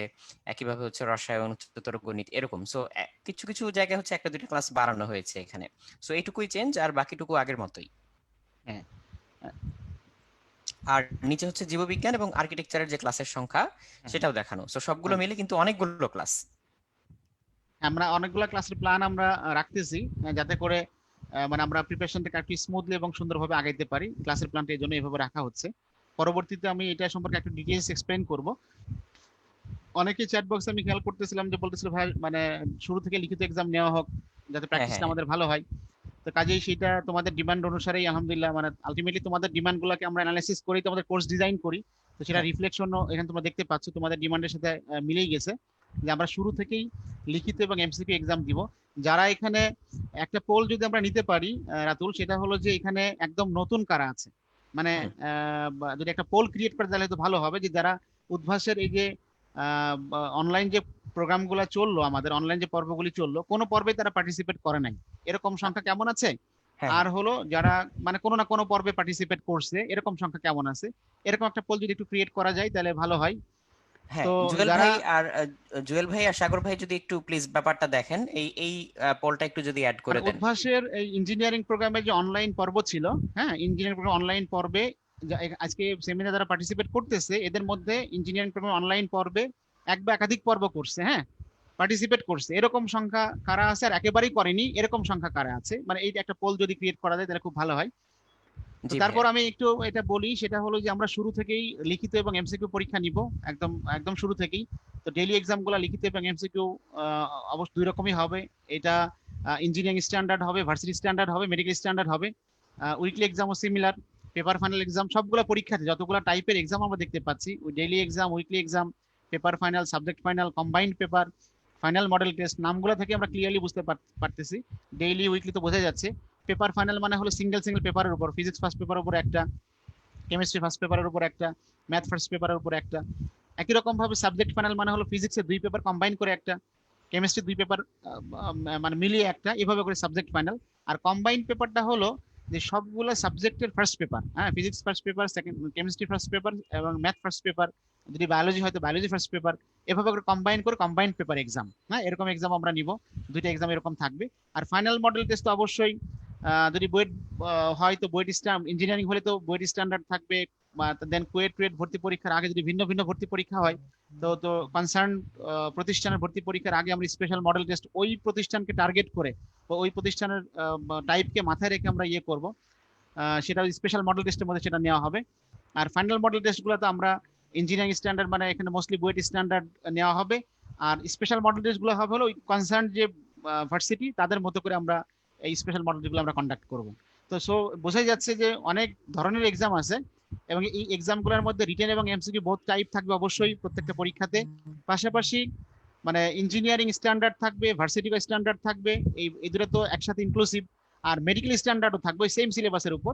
তোমরা যদি মেডিকেলে যে কোনো একটা কোর্স নাও, ওই এক্সাম প্যাকেজ কোর্স যেটা 3 ম্যাটেরিয়ালস অথবা অল ম্যাটেরিয়ালস, তাহলে তোমাদের ওই একই সিলেবাসের উপর তোমরা 3 স্ট্যান্ডার্ড প্র্যাকটিস তোমাদের করা সম্ভব হবে। এখন মনে হচ্ছে এই ভাইয়া পর্বে যেহেতু আমাদের অনেকগুলো ক্লাস থাকবে আর অনেকগুলো পরীক্ষা থাকবে এবং মোটামুটি সবগুলো স্ট্যান্ডার্ডের পরীক্ষায় যেহেতু আমরা নিচ্ছি, সো এইখানে হচ্ছে স্টুডেন্টদের কাছ থেকে ছোট্ট একটা ফিডব্যাক আমরা পরীক্ষা নিয়ে আলোচনা করতে করতে নিয়ে নিতে পারি কিনা, যে নতুন পর্বটা আমরা হচ্ছে কবে থেকে শুরু করলে ভালো হয়।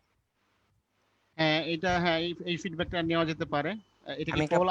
আমি একটা পোল লঞ্চ করে দিয়েছি ভাইয়া, এটা উত্তর আচ্ছা দিতে হ্যাঁ দিতে আমরা বাকি পরীক্ষাটুকু নিয়ে আলোচনা করতে পারি।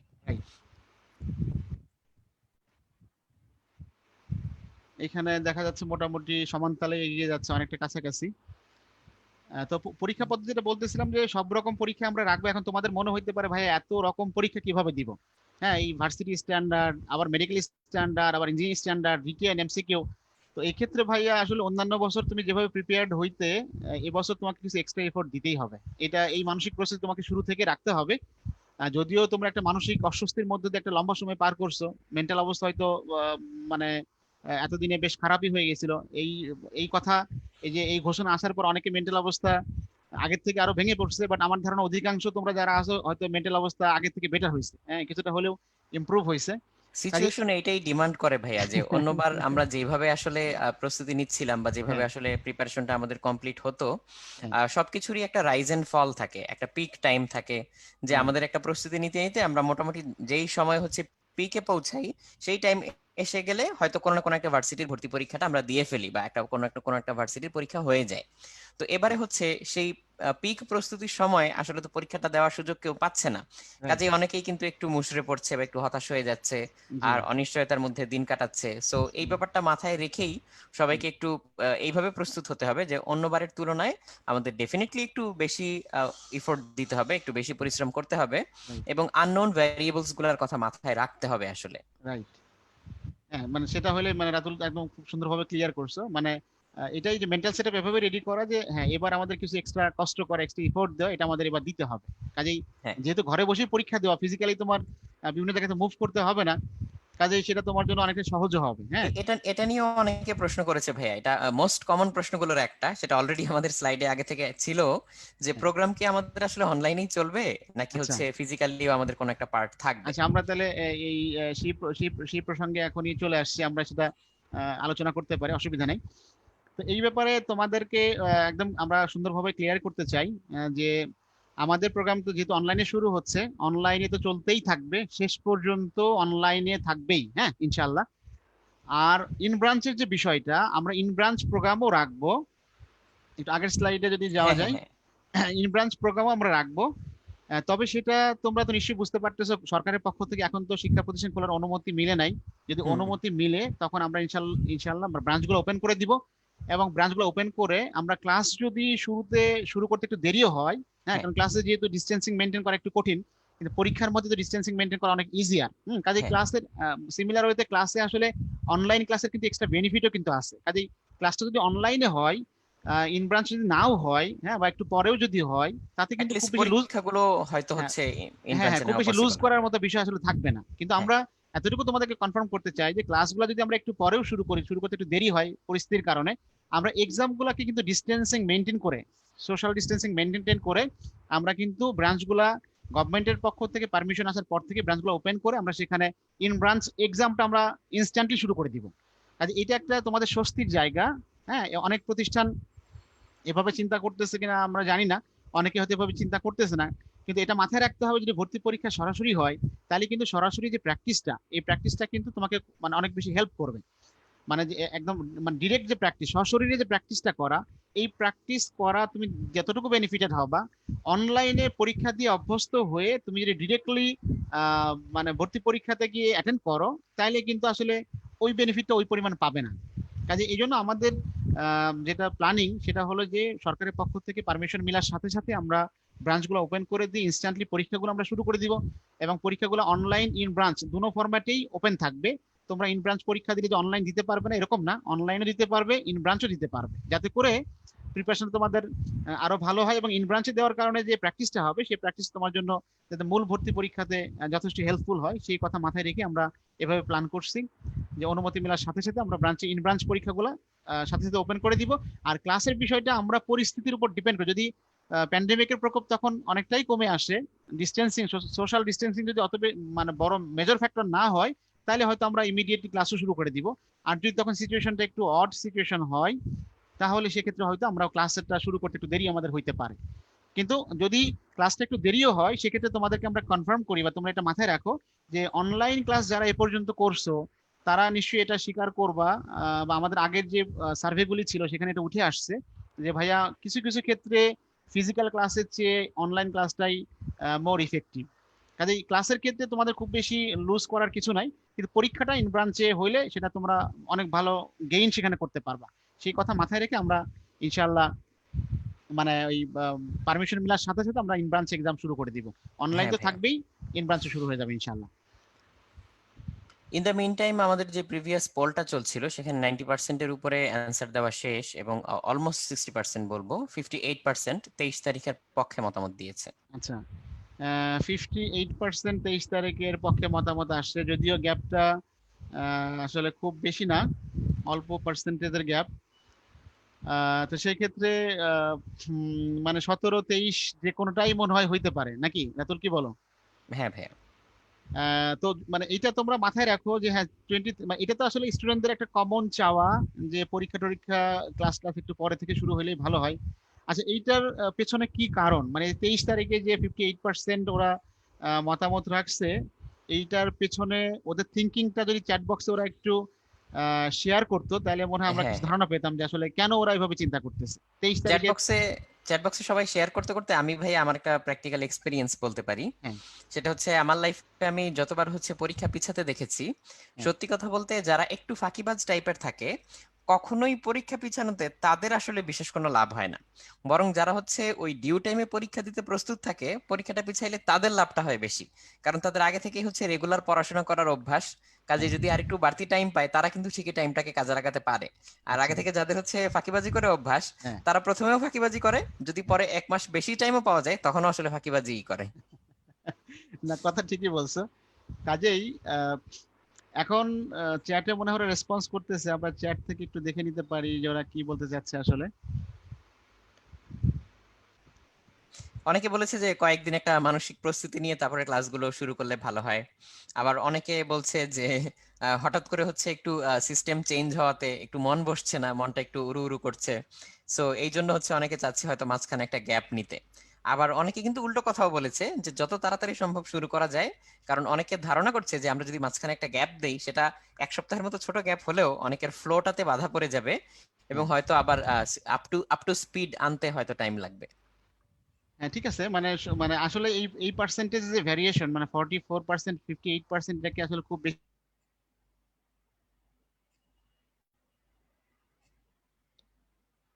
পেছানোর পক্ষে তো মানে ন্যাচারাল টেন্ডেন্সি আমাদের কাজ করে যে একটু পর থেকে শুরু হলে ভালো হয়। তো সেই হিসেবে 44% স্টুডেন্ট আগে থেকে চাইতেছে, মানে এটা ব্যাপক চাওয়া। তা আমি স্টুডেন্টদেরকে এটা বলবো যে তোমরা মেন্টালি প্রিপেয়ার থাকো, 17 হোক বা 23 হোক যেটাই হোক, আলহামদুলিল্লাহ মানে ওইটার সাথেই আমরা কোয়েনসাইড করে, যেহেতু সিরিয়াস কোনো বিষয় এখানে নাই যে আমাদের এত বড় কোনো ইভেন্ট আছে যে ইভেন্টের কারণে আমাদের 17 তারিখে বা ইমিডিয়েট শুরু না করে 23 তারিখ থেকে শুরু করলে ভালো হয়। জাস্ট এটা মেন্টাল প্রিপারেশনের ইস্যু আর কি, এই বিষয়টাই সামনে আসছে।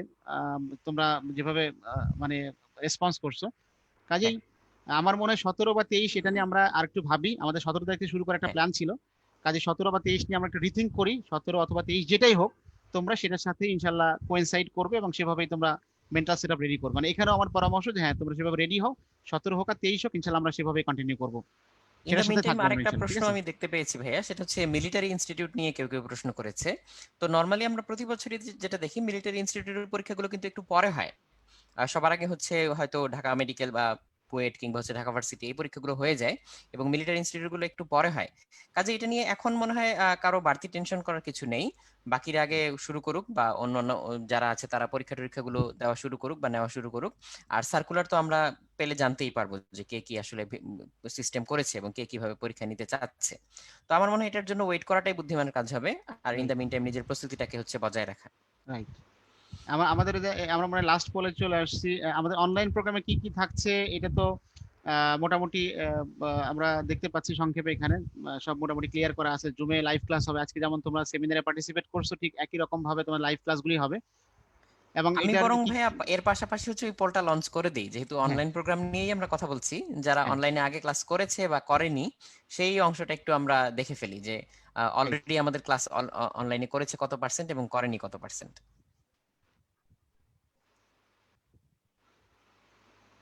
আর বেশিরভাগ দেখা যাচ্ছে আসলে আমাদের কোনো না কোনো ক্লাস অনলাইনে করেছে আচ্ছা যারা হ্যাঁ আজকে উপস্থিত আছে।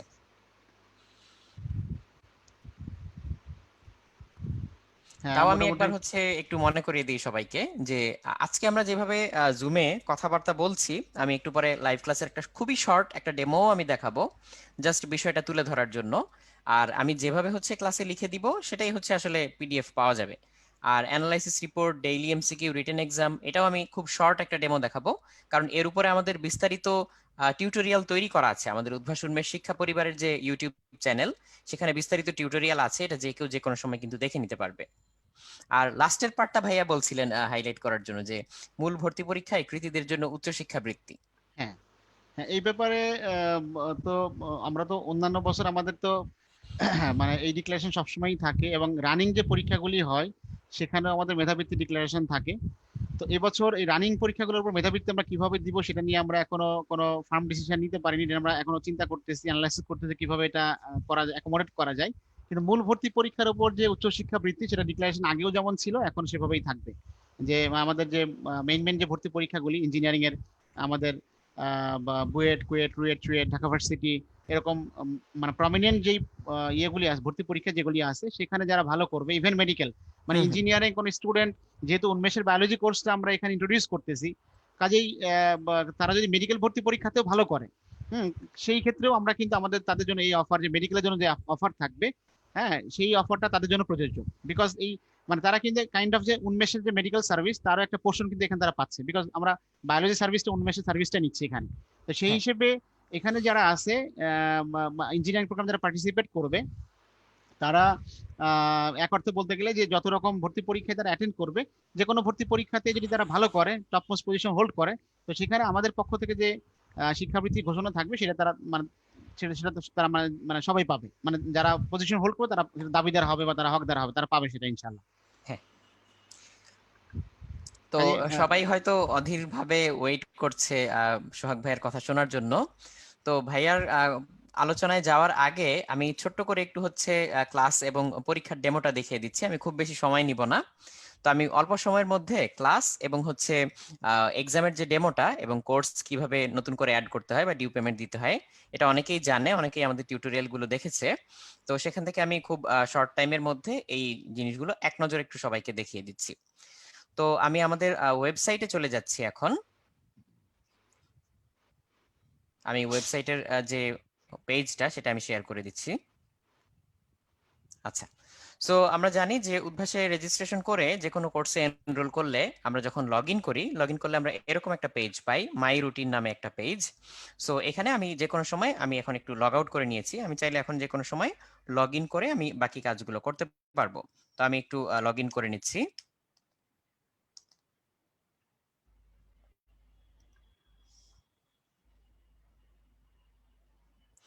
ওকে, সো এরপর আমাকে পাসওয়ার্ড দিতে হবে।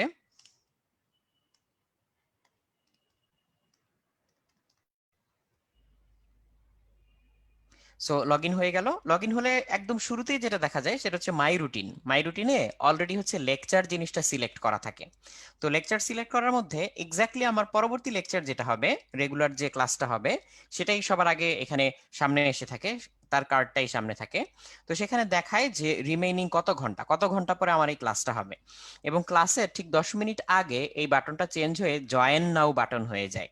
কাজে অনলাইনে ক্লাস করতে জয়েন করার ব্যাপারটা আসলে সবচেয়ে সোজা। এটা অলরেডি আমরা যারা ক্লাস করেছি তারা জানি। জাস্ট লগ ইন করলে অলরেডি লেকচার সিলেক্ট করাই থাকে, সেখান থেকে আমি জয়েন করলেই হয়ে যাবে। আর যদি আমি পাস্ট লেকচার, পুরনো কোনো লেকচার দেখতে চাই, সো আমি পুরনো লেকচারের ভিডিও যখন পাস্ট লেকচার সিলেক্ট করব ফিল্টার থেকে, তখন পুরনো লেকচারে আমার দুইটা করে অপশন থাকে, রিপ্লে ভিডিও আর স্টাডি ম্যাটেরিয়ালস। রিপ্লে ভিডিও মানে এখানে ক্লিক করলে আমি ওই ক্লাসের রেকর্ডেড ভিডিওটা আবার দেখতে পাবো, আর স্টাডি ম্যাটেরিয়ালসে ক্লিক করলে ক্লাসের অ্যানোটেটেড পিডিএফটা আমি পেয়ে যাব। তো খুব সহজেই আমরা এখানে নেভিগেট করতে পারবো কোন ক্লাসটা আমি আগে করেছিলাম, পরে করেছিলাম। জাস্ট এখান থেকে পাস্ট কিংবা আপকামিং লেকচার সিলেক্ট করলেই হয়ে যাবে।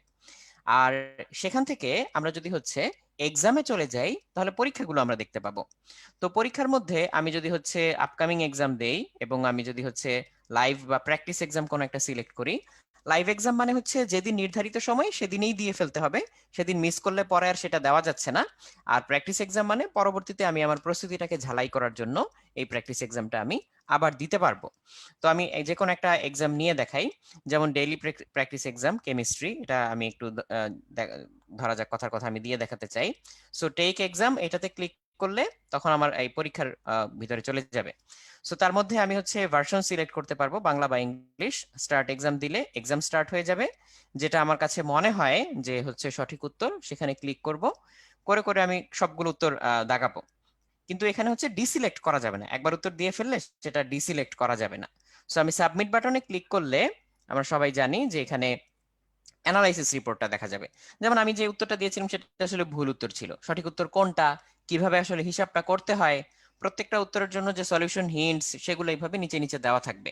তো একবার পরীক্ষা দিলে তো আমার মাথা কাটানো হবেই, অ্যানালাইসিস রিপোর্টটা দেখলেও সেখান থেকে আমি প্রচুর ইনসাইট ডেভেলপ করতে পারবো যে আমি আসলে কি দিয়েছিলাম, কি দেওয়া উচিত ছিল। তো এখান থেকে আমি আবার চাইলে মাই রুটিনে ব্যাক করতে পারবো। তো তার মধ্যে আমি যে কোনো একটা যদি নেই, যেমন ধরা যাক যে আমি ক্লাস 12 এর একটা অনলাইন পর্ব বা হচ্ছে কোন একটা পর্ব যদি আমি সিলেক্ট করি, সেখানে আপকামিং এক্সাম কিংবা লাইভ এক্সাম সেগুলো আমি সিলেক্ট করার মাধ্যমে আমি চাইলে হচ্ছে পরীক্ষাগুলো দিয়ে দিয়ে দেখাতে পারবো। বা আমি যদি অল কোর্স সিলেক্ট করি, তাহলে যতগুলো কোর্স আমার সিলেক্ট করা আছে সেগুলোর জন্য দিয়ে দেখাতে পারবো। তো আমি একটা অবজেক্টিভ এক্সাম দিয়ে দেখালাম, আমি একটা রিটেন এক্সামও দিয়ে দেখাই। সো টেক এক্সাম বাটনে ক্লিক করলে রিটেন এক্সামটা এখানে অন হয়ে যাবে। তো আমি এখানে ভার্সন সিলেক্ট করব, স্টার্ট এক্সাম দিব।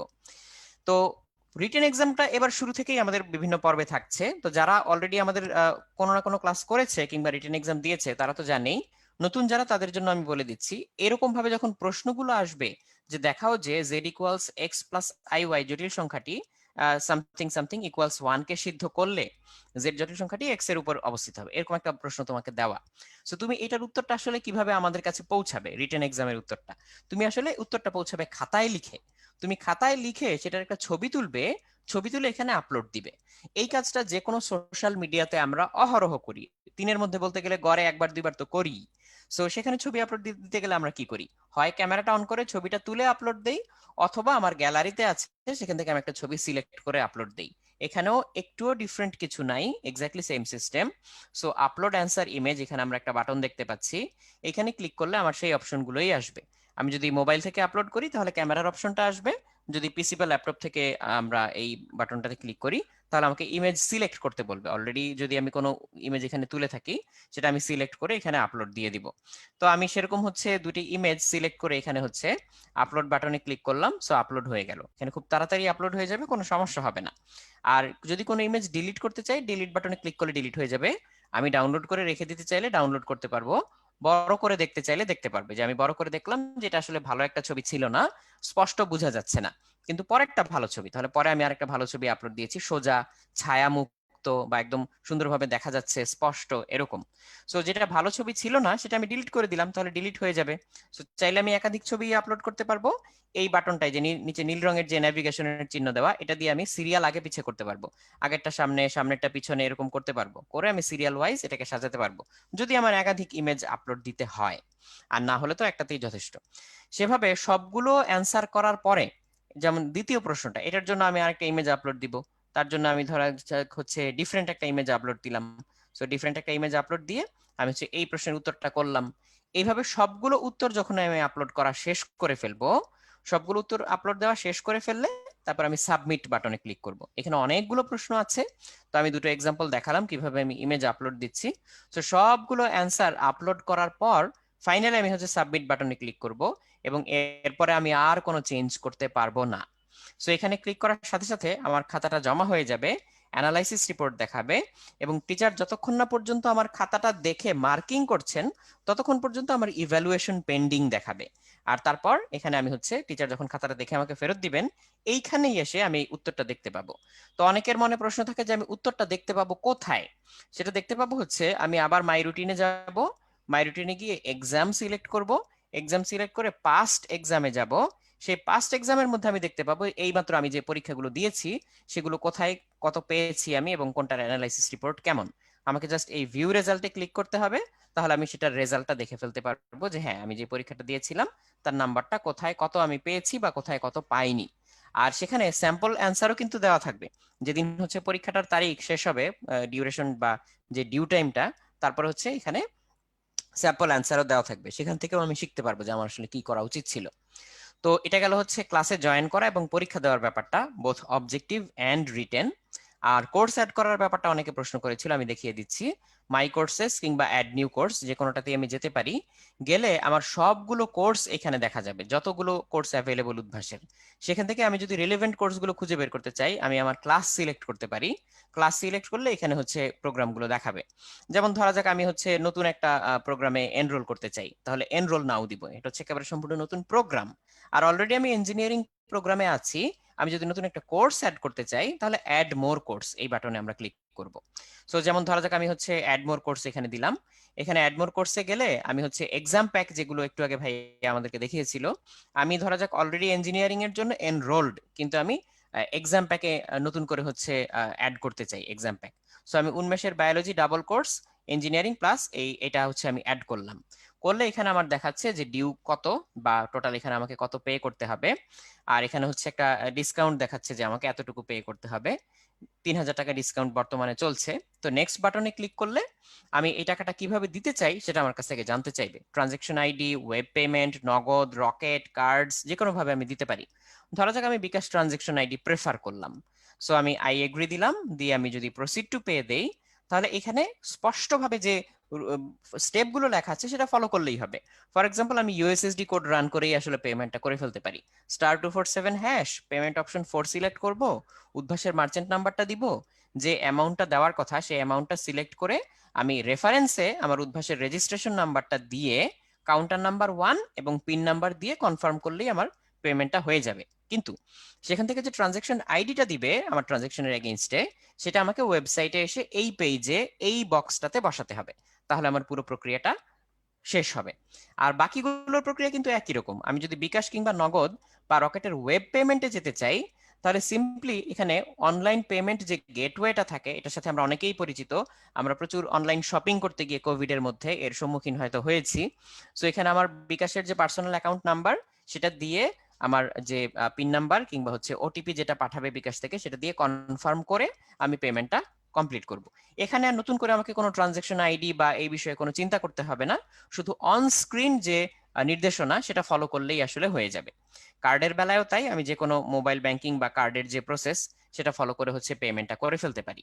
তো এইখানে কোর্স অ্যাড করার সময় পেমেন্টের যে প্রসেস, ডিউ পেমেন্টের জন্য এক্স্যাক্টলি সেম প্রসেস। যেমন এখানে আমি কার্ডেরটা দেখতে পাচ্ছি, এখানে কার্ডের নাম, নাম্বার, এক্সপায়ারি ডেট এগুলো দিয়ে এটা পূরণ করতে হয়।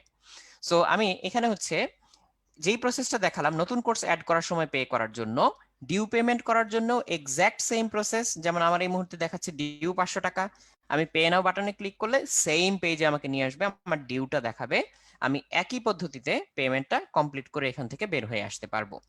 তো এটা ছিল আমাদের হচ্ছে short demo on how to join a class and how to attend the exams, both objective and written exams. তো এর বাইরে আমি জাস্ট ছোট্ট আরেকটা ডেমো দেখাবো, সেটা হচ্ছে আমাদের অনলাইন ক্লাসগুলো সম্পর্কে। তো বেশিরভাগই যেহেতু আমাদের অনলাইন ক্লাসগুলো সম্পর্কে আইডিয়া আছে এবং অল্প মানুষজন যেহেতু আমাদের ক্লাসগুলো করেনি, সো আমি এই ডেমোটাও একটু শর্ট রাখবো। সো আমরা যখন ক্লাস নেই তখন আমরা বিভিন্ন রকম টুল ইউজ করি, যেমন এটা হচ্ছে একটা ডিজিটাল বোর্ড। এই ডিজিটাল বোর্ডটাতে আমি যে কোনো কিছু লিখে একদম রিয়েল টাইমে হচ্ছে কোনো একটা কিছু বুঝাতে পারি। ফর এক্সাম্পল ধরা যাক যে আমি কোনো একটা ক্লাস নিচ্ছি, আমি ধরা যাক ফিজিক্স ক্লাস নিচ্ছি, তার মধ্যে প্রজেক্টাইল বা প্রাসের গতি এই বিষয়ে আমি হচ্ছে পড়াচ্ছি। সো আমি যদি প্রজেক্টাইল বা প্রাসের গতি পড়াই, ধরা যাক আমি এখানে হচ্ছে বললাম যে এত ডিগ্রি অ্যাঙ্গেলে আমি এত বেগে ছুঁড়ে মারলাম, অ্যাঙ্গেলটা হচ্ছে একটা কামান, এটা মাটির সাথে এত ডিগ্রি অ্যাঙ্গেলে ছিল। সো এটা এরকম এরকম করে যাবে, আমি সেটার ফর্মুলা গুলো বললাম, ফর্মুলা নিয়ে হচ্ছে সবাই চিন্তা ভাবনা করলো, চিন্তা করে হচ্ছে হিসাব নিকাশ করে চ্যাট বক্সে উত্তর দিল, সেটা নিয়ে আমি পর্যালোচনা করলাম। এটা যেমন হতে পারে, প্লাস তার পাশাপাশি এই যে আমরা চিন্তাটা করছি, আলোচনাটা করছি, সেটা সঠিক কিনা সেটাও আমরা চাইলে চট করে একটু যাচাই করে নিতে পারি। সেটা যাচাই করার উপায় আছে। সেটা যাচাই করার জন্য আমরা যে কাজটা করে থাকি সেটা হচ্ছে আমরা বিভিন্ন ধরনের সিমুলেশন টুল ইউজ করি। তোমরা যদি এমন কেউ এখানে থেকে থাকো যারা প্রথম পর্বে আমাদের সাথে ক্লাসে ছিলে, তারা জানো যে আমি যখন এই ক্রাশের ক্লাসটা নিয়েছিলাম তখন আমি কিন্তু এরকম একটা সিমুলেশন টুল ইউজ করেছিলাম। দেখো এখানে আমাদের সামনে একটা কামান দেখতে পাচ্ছি আমরা, এই কামানটার অ্যাঙ্গেল চেঞ্জ করা যায়, ভেলোসিটি চেঞ্জ করা যায়, এবং এইভাবে আমি যদি হচ্ছে কামানটাকে লঞ্চ করি, কামান থেকে হচ্ছে গোলাও বের হবে। তো আমি গোলা হিসেবে হচ্ছে একটা আস্ত গাড়ি ইউজ করলাম আপাতত, তাহলে এই গাড়িটা এখান থেকে ছুঁড়ে মারবে এরকম করে। তো এখানে তুমি আগে থেকে যে অ্যাঙ্গেল, হাইট কিংবা ভেলোসিটি ডিক্লেয়ার করে রাখবে, সেই অনুযায়ী আসলে এটা যাবে। সো ধরো আমি বলে রাখলাম যে এত ডিগ্রিতে মারলে এইভাবে যাবে। সো যেমন যেমন আমি এখানে টার্গেটটাকে একটু সামনে দিয়ে দিয়েছি। সো এখন আমার ধারণা হচ্ছে যে আমি যদি স্পিড আরেকটু বাড়াই তাহলে হচ্ছে ওই টার্গেটে গিয়ে হিট করবে। তাহলে আমি সেইভাবে স্পিড বাড়িয়ে এভাবে টার্গেটে হিট করার চেষ্টা করলাম, এবং দেখো একদম বুলসাই, আমি একদম টার্গেটে হিট করে ফেলেছি। সো আমি যখন এই অঙ্কগুলো করাই তখন আমি সিমুলেশন টুলগুলো মাঝে মধ্যে ইউজ করি যেখানে যেটা রিলিভেন্ট। সো তোমরা যারা অলরেডি সেই ক্লাসটা করেছিলে তারা সেটা ডেমনস্ট্রেশন দেখেছিল। সো সামনেও আমরা বাকি ক্লাসগুলোতে এরকমই করব। যেমন আরেকটা দেখাতে পারি, আমরা স্প্রিং এর ক্লাস যখন নেই, স্প্রিং নিয়ে অনেকের চিন্তা ভাবনা থাকে যে স্প্রিং কনস্ট্যান্ট বেশি হলে কি দোলনকাল বেশি হয় নাকি কম হয়। দেখো তো এখন স্প্রিং কনস্ট্যান্ট আমি বেশি দিয়ে রেখেছি, দোলনকাল হচ্ছে একটা নির্দিষ্ট দোলনকাল আমি পাচ্ছি। এইবার আমি স্প্রিং কনস্ট্যান্ট কমিয়ে দিলাম, এখন দেখো তো দোলনকাল কি হচ্ছে, দোলনকালটা আগের তুলনায় কিন্তু বেড়ে যাচ্ছে, কারণ স্প্রিংটা উইক, এই ম্যাচটাকে নাড়াচাড়া করতে তার বেশি বেশি কষ্ট হয়, সে দ্রুত নাড়াচাড়া করতে পারে না, ধীরে ধীরে নাড়াচাড়া করে। এটাতেই আমি যদি স্প্রিং কনস্ট্যান্ট এখন বাড়িয়ে দেই, বাড়িয়ে দিয়ে আবার টানি, এখন কিন্তু অনেক দ্রুত নাড়াচাড়া করতে পারবে। স্প্রিংটা এখন মোটা সোটা হয়ে গেল। আর এরকম করে দিলে যে স্প্রিংটা চিকন একটা তারের তৈরি স্প্রিং, সো এখন স্প্রিং কনস্ট্যান্ট অনেক কম। সো রিয়েল টাইমে এগুলো চেঞ্জ করে যখন আমরা দেখি তখন আমাদের লার্নিংটা আসলে অনেক বেশি পাকাপোক্ত হয়, বা অনেক বেশি হচ্ছে মাথায় থাকে জিনিসগুলো। তো এইটুকু হচ্ছে আমার বলার ছিল, যে ক্লাস আমরা কিভাবে নিচ্ছি বা এক্সাম আমরা কিভাবে দিচ্ছি এই বিষয়গুলোতে। তো তোমরা ক্লাসটা শুরু করলে আসলে দেখতে পাবে আমরা এরকম আরো অনেক টুল ইউজ করি। সো এই টুলগুলো ইউজ করে আমরা ক্লাসটাকে যথাসম্ভব ইন্টারেক্টিভ এবং ইফেক্টিভ করার চেষ্টা করি। তো সেখানেও আসলে আমাদের চেষ্টাটা অব্যাহত থাকবে যাতে আরো ইমপ্রুভ করা যায় এবং আরো ইন্টারেক্টিভ টুলগুলো আমরা যাতে আস্তে আস্তে অ্যাড করতে থাকি। তো এটা জাস্ট শর্ট একটা গ্লিম্পস ছিল। তো আমি আবার ফিরে যাচ্ছি আমাদের মেইন যে স্লাইডটা ছিল, স্লাইডে। তো এখানে আমি তোমাদের ফিজিক্সের কয়েকটা ডেমনস্ট্রেশন দেখালাম, যেহেতু আমি নর্মালি ফিজিক্স ক্লাসগুলোই নিয়ে থাকি। তো আমি আর দেরি না করে চলে যাচ্ছি সোহাগ ভাইয়ের কাছে। সো তোমরা অনেকক্ষণ ধরে ওয়েট করেছিলে যে ভাইয়া কখন কথা বলবে। ভাইয়া আসসালামু আলাইকুম, আমার কথা কি শুনতে পাচ্ছেন? হ্যাঁ, ওয়ালাইকুম আসসালাম রাতুল, কি খবর? এই তো আমার ভাইয়া, আম- তবে আমার একটা আমার প্রশ্ন ছিল ভাইয়া, সেটা আমার হচ্ছে, সাউন্ড কি ক্লিয়ার? হ্যাঁ একদম ক্লিয়ার ভাই, একদম আচ্ছা। ক্লিয়ার। তবে হুম একটা প্রশ্ন ছিল আমার ছোট্ট, সেটা হুম হচ্ছে যে আমি সবসময় হচ্ছে মোটিভেশনাল স্পিচ শুনে অভ্যস্ত, বা সবাইকে মোটিভেশনাল স্পিচ দিতে দেখি। সো হ্যাঁ। এখানে এই সামনে এই ডিটা লাগানো, ডিমোটিভেশনাল গাইডলাইন, সো এটা দিয়ে যদি আপনি একটু ওপেন করতেন, কারণ অনেকেরই আচ্ছা। এই প্রশ্নটা থাকবে বলে মনে হচ্ছে। হ্যাঁ হ্যাঁ, এটা ইচ্ছাকৃত ভাবে করা, এবং এর আগেও আমার বেশ কিছু ফেসবুক লাইভ ছিল, ওখানেও একটা ডিমোটিভেশনাল একবার করছিলাম। সবাই মোটিভেশন দেয়, তো তো আমাদের প্রতিষ্ঠানের মানে আমাদের মাদার অর্গানাইজেশন নাম তো অন্যরকম গ্রুপ, একটু অন্যরকম কিছু করা দরকার না? সবাই যদি মোটিভেট করে, আমাদের তো একটু ডিমোটিভেট করা দরকার। তো ডি এইখানে অ্যাকচুয়ালি এটা ডুয়াল মিনিং আছে। মানে অনেক সময় ডি যেটা, ওটাকে সংক্ষেপে ডি দিয়ে বোঝায়, তাই না? ডি হুম হুম ডিমোটিভেশনাল মানে মানে দা মোটিভেশনাল আর কি। যে আর আরেকটা হচ্ছে ডিমোটিভেশনাল, ডিমোটিভেট করার জন্য যে মানে ডিমোটিভেট করার যে গাইডলাইন সেটা। কারণ আমার কথার মধ্যে আসলে মোটিভেট করার পার্টও থাকবে, সেই অর্থে তখন ডি কে ডি মনে করে নিতে হবে বা দা মনে হুম করে নিতে হবে।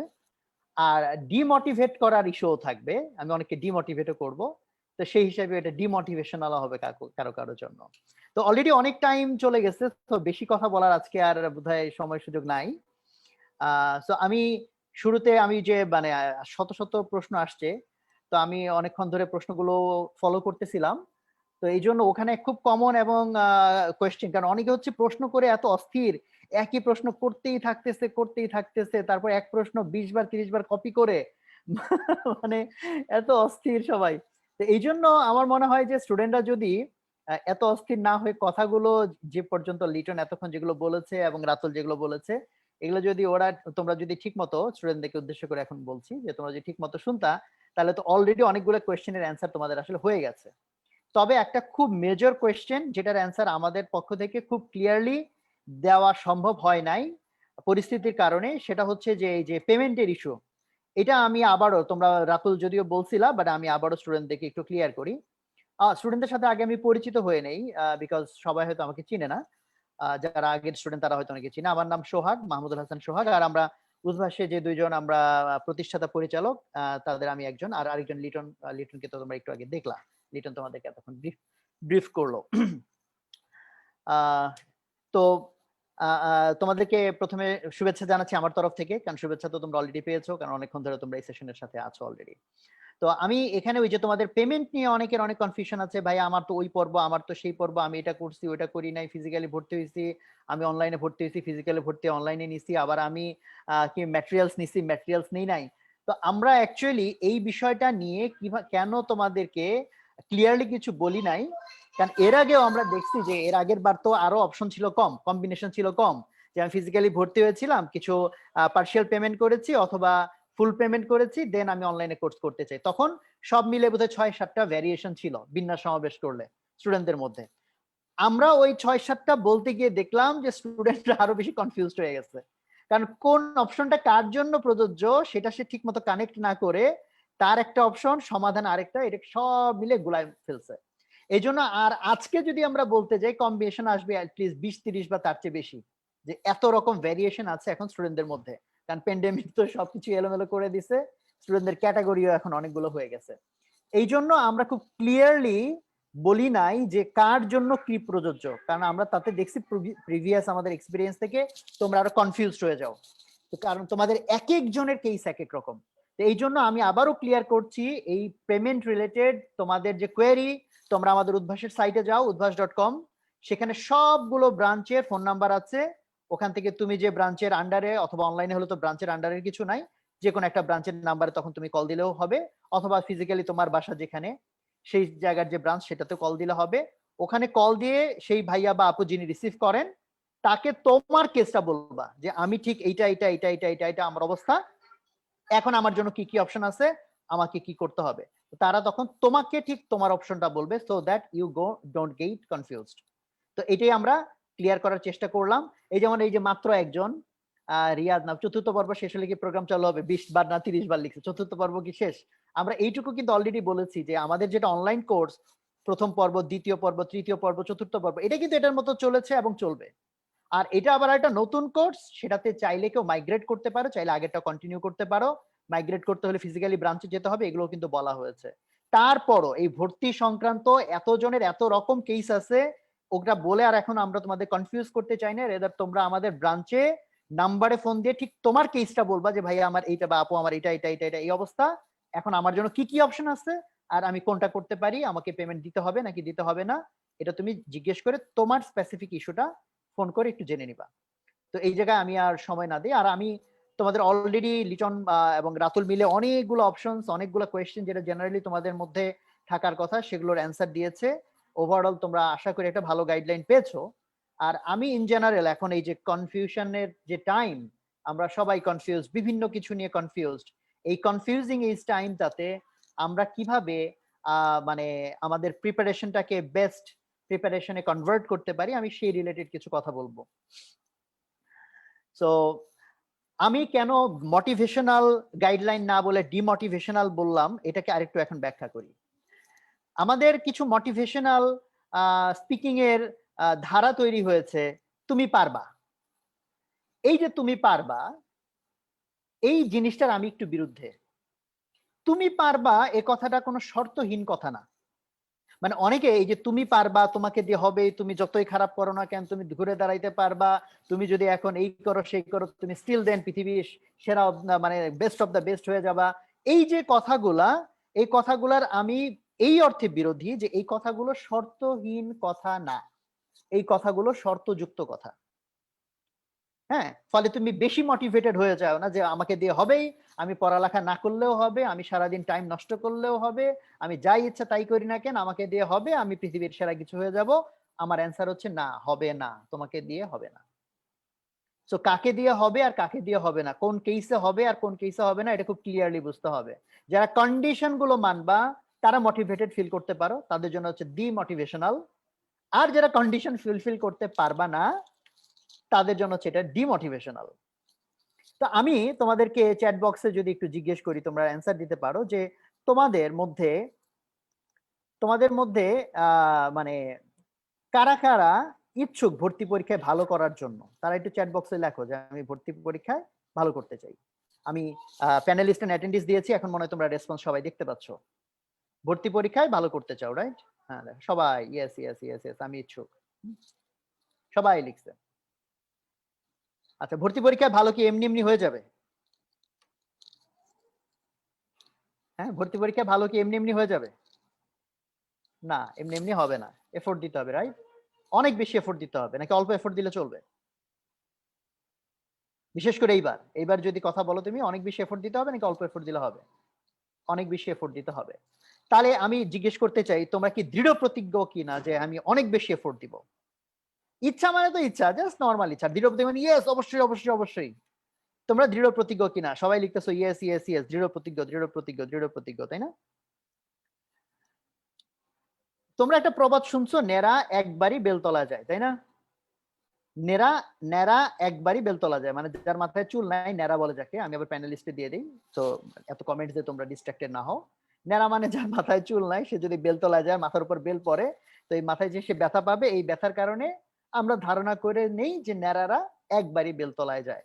কিন্তু আমার বাস্তব অভিজ্ঞতা হচ্ছে নেড়ারা বারবার বেলতলায় যায়। কেমনে বারবার বেলতলায় যায়, এটার উদাহরণ তোমার জীবন, নিজের লাইফেই আছে। কেমন আছে? তুমি ধরো ক্লাস 7 এর বার্ষিক পরীক্ষার সময় প্রিপারেশন যেমন নেওয়ার কথা ছিল নাও নাই, তাই না? পরীক্ষার আগ দিয়ে গিয়ে তখন একদম তুমি খোদা ভক্ত, আল্লাহ ভক্ত হয়ে আল্লাহ কাছে দোয়া করছো, আল্লাহ এইবার তুমি খালি পার করে দাও, এরপর আমি ঠিক হয়ে যাব, এরপর আমি ঠিক হয়ে যাব। হ্যাঁ, তুমি একদম দৃঢ় প্রতিজ্ঞার পরে তুমি ঠিক হয়ে যাবা। তারপর কি হয়? তারপর গিয়ে পরীক্ষাটা শেষ হয়, জানুয়ারি মাস আসে, তুমি আবার যে তুমি সেই তুমি, ঠিক আছে? ঠিক আছে কিনা? আবার যে তুমি সেই তুমি, তুমি সারা বছর আবার তাইরে নাইরে করো, আবার পরের বছর দ্যাট ইজ ক্লাস 8 এর আবার, মানে যদি আগে 7 এ থেকে থাকো, এখন 8 এ এসে তুমি যখন আবার সেই বার্ষিক পরীক্ষা, তখন আবার তুমি আল্লাহর কাছে দোয়া করো, আল্লাহ এইবার খালি আমারে ঠিক করে দাও, আমি এরপর ভালো হয়ে যাব।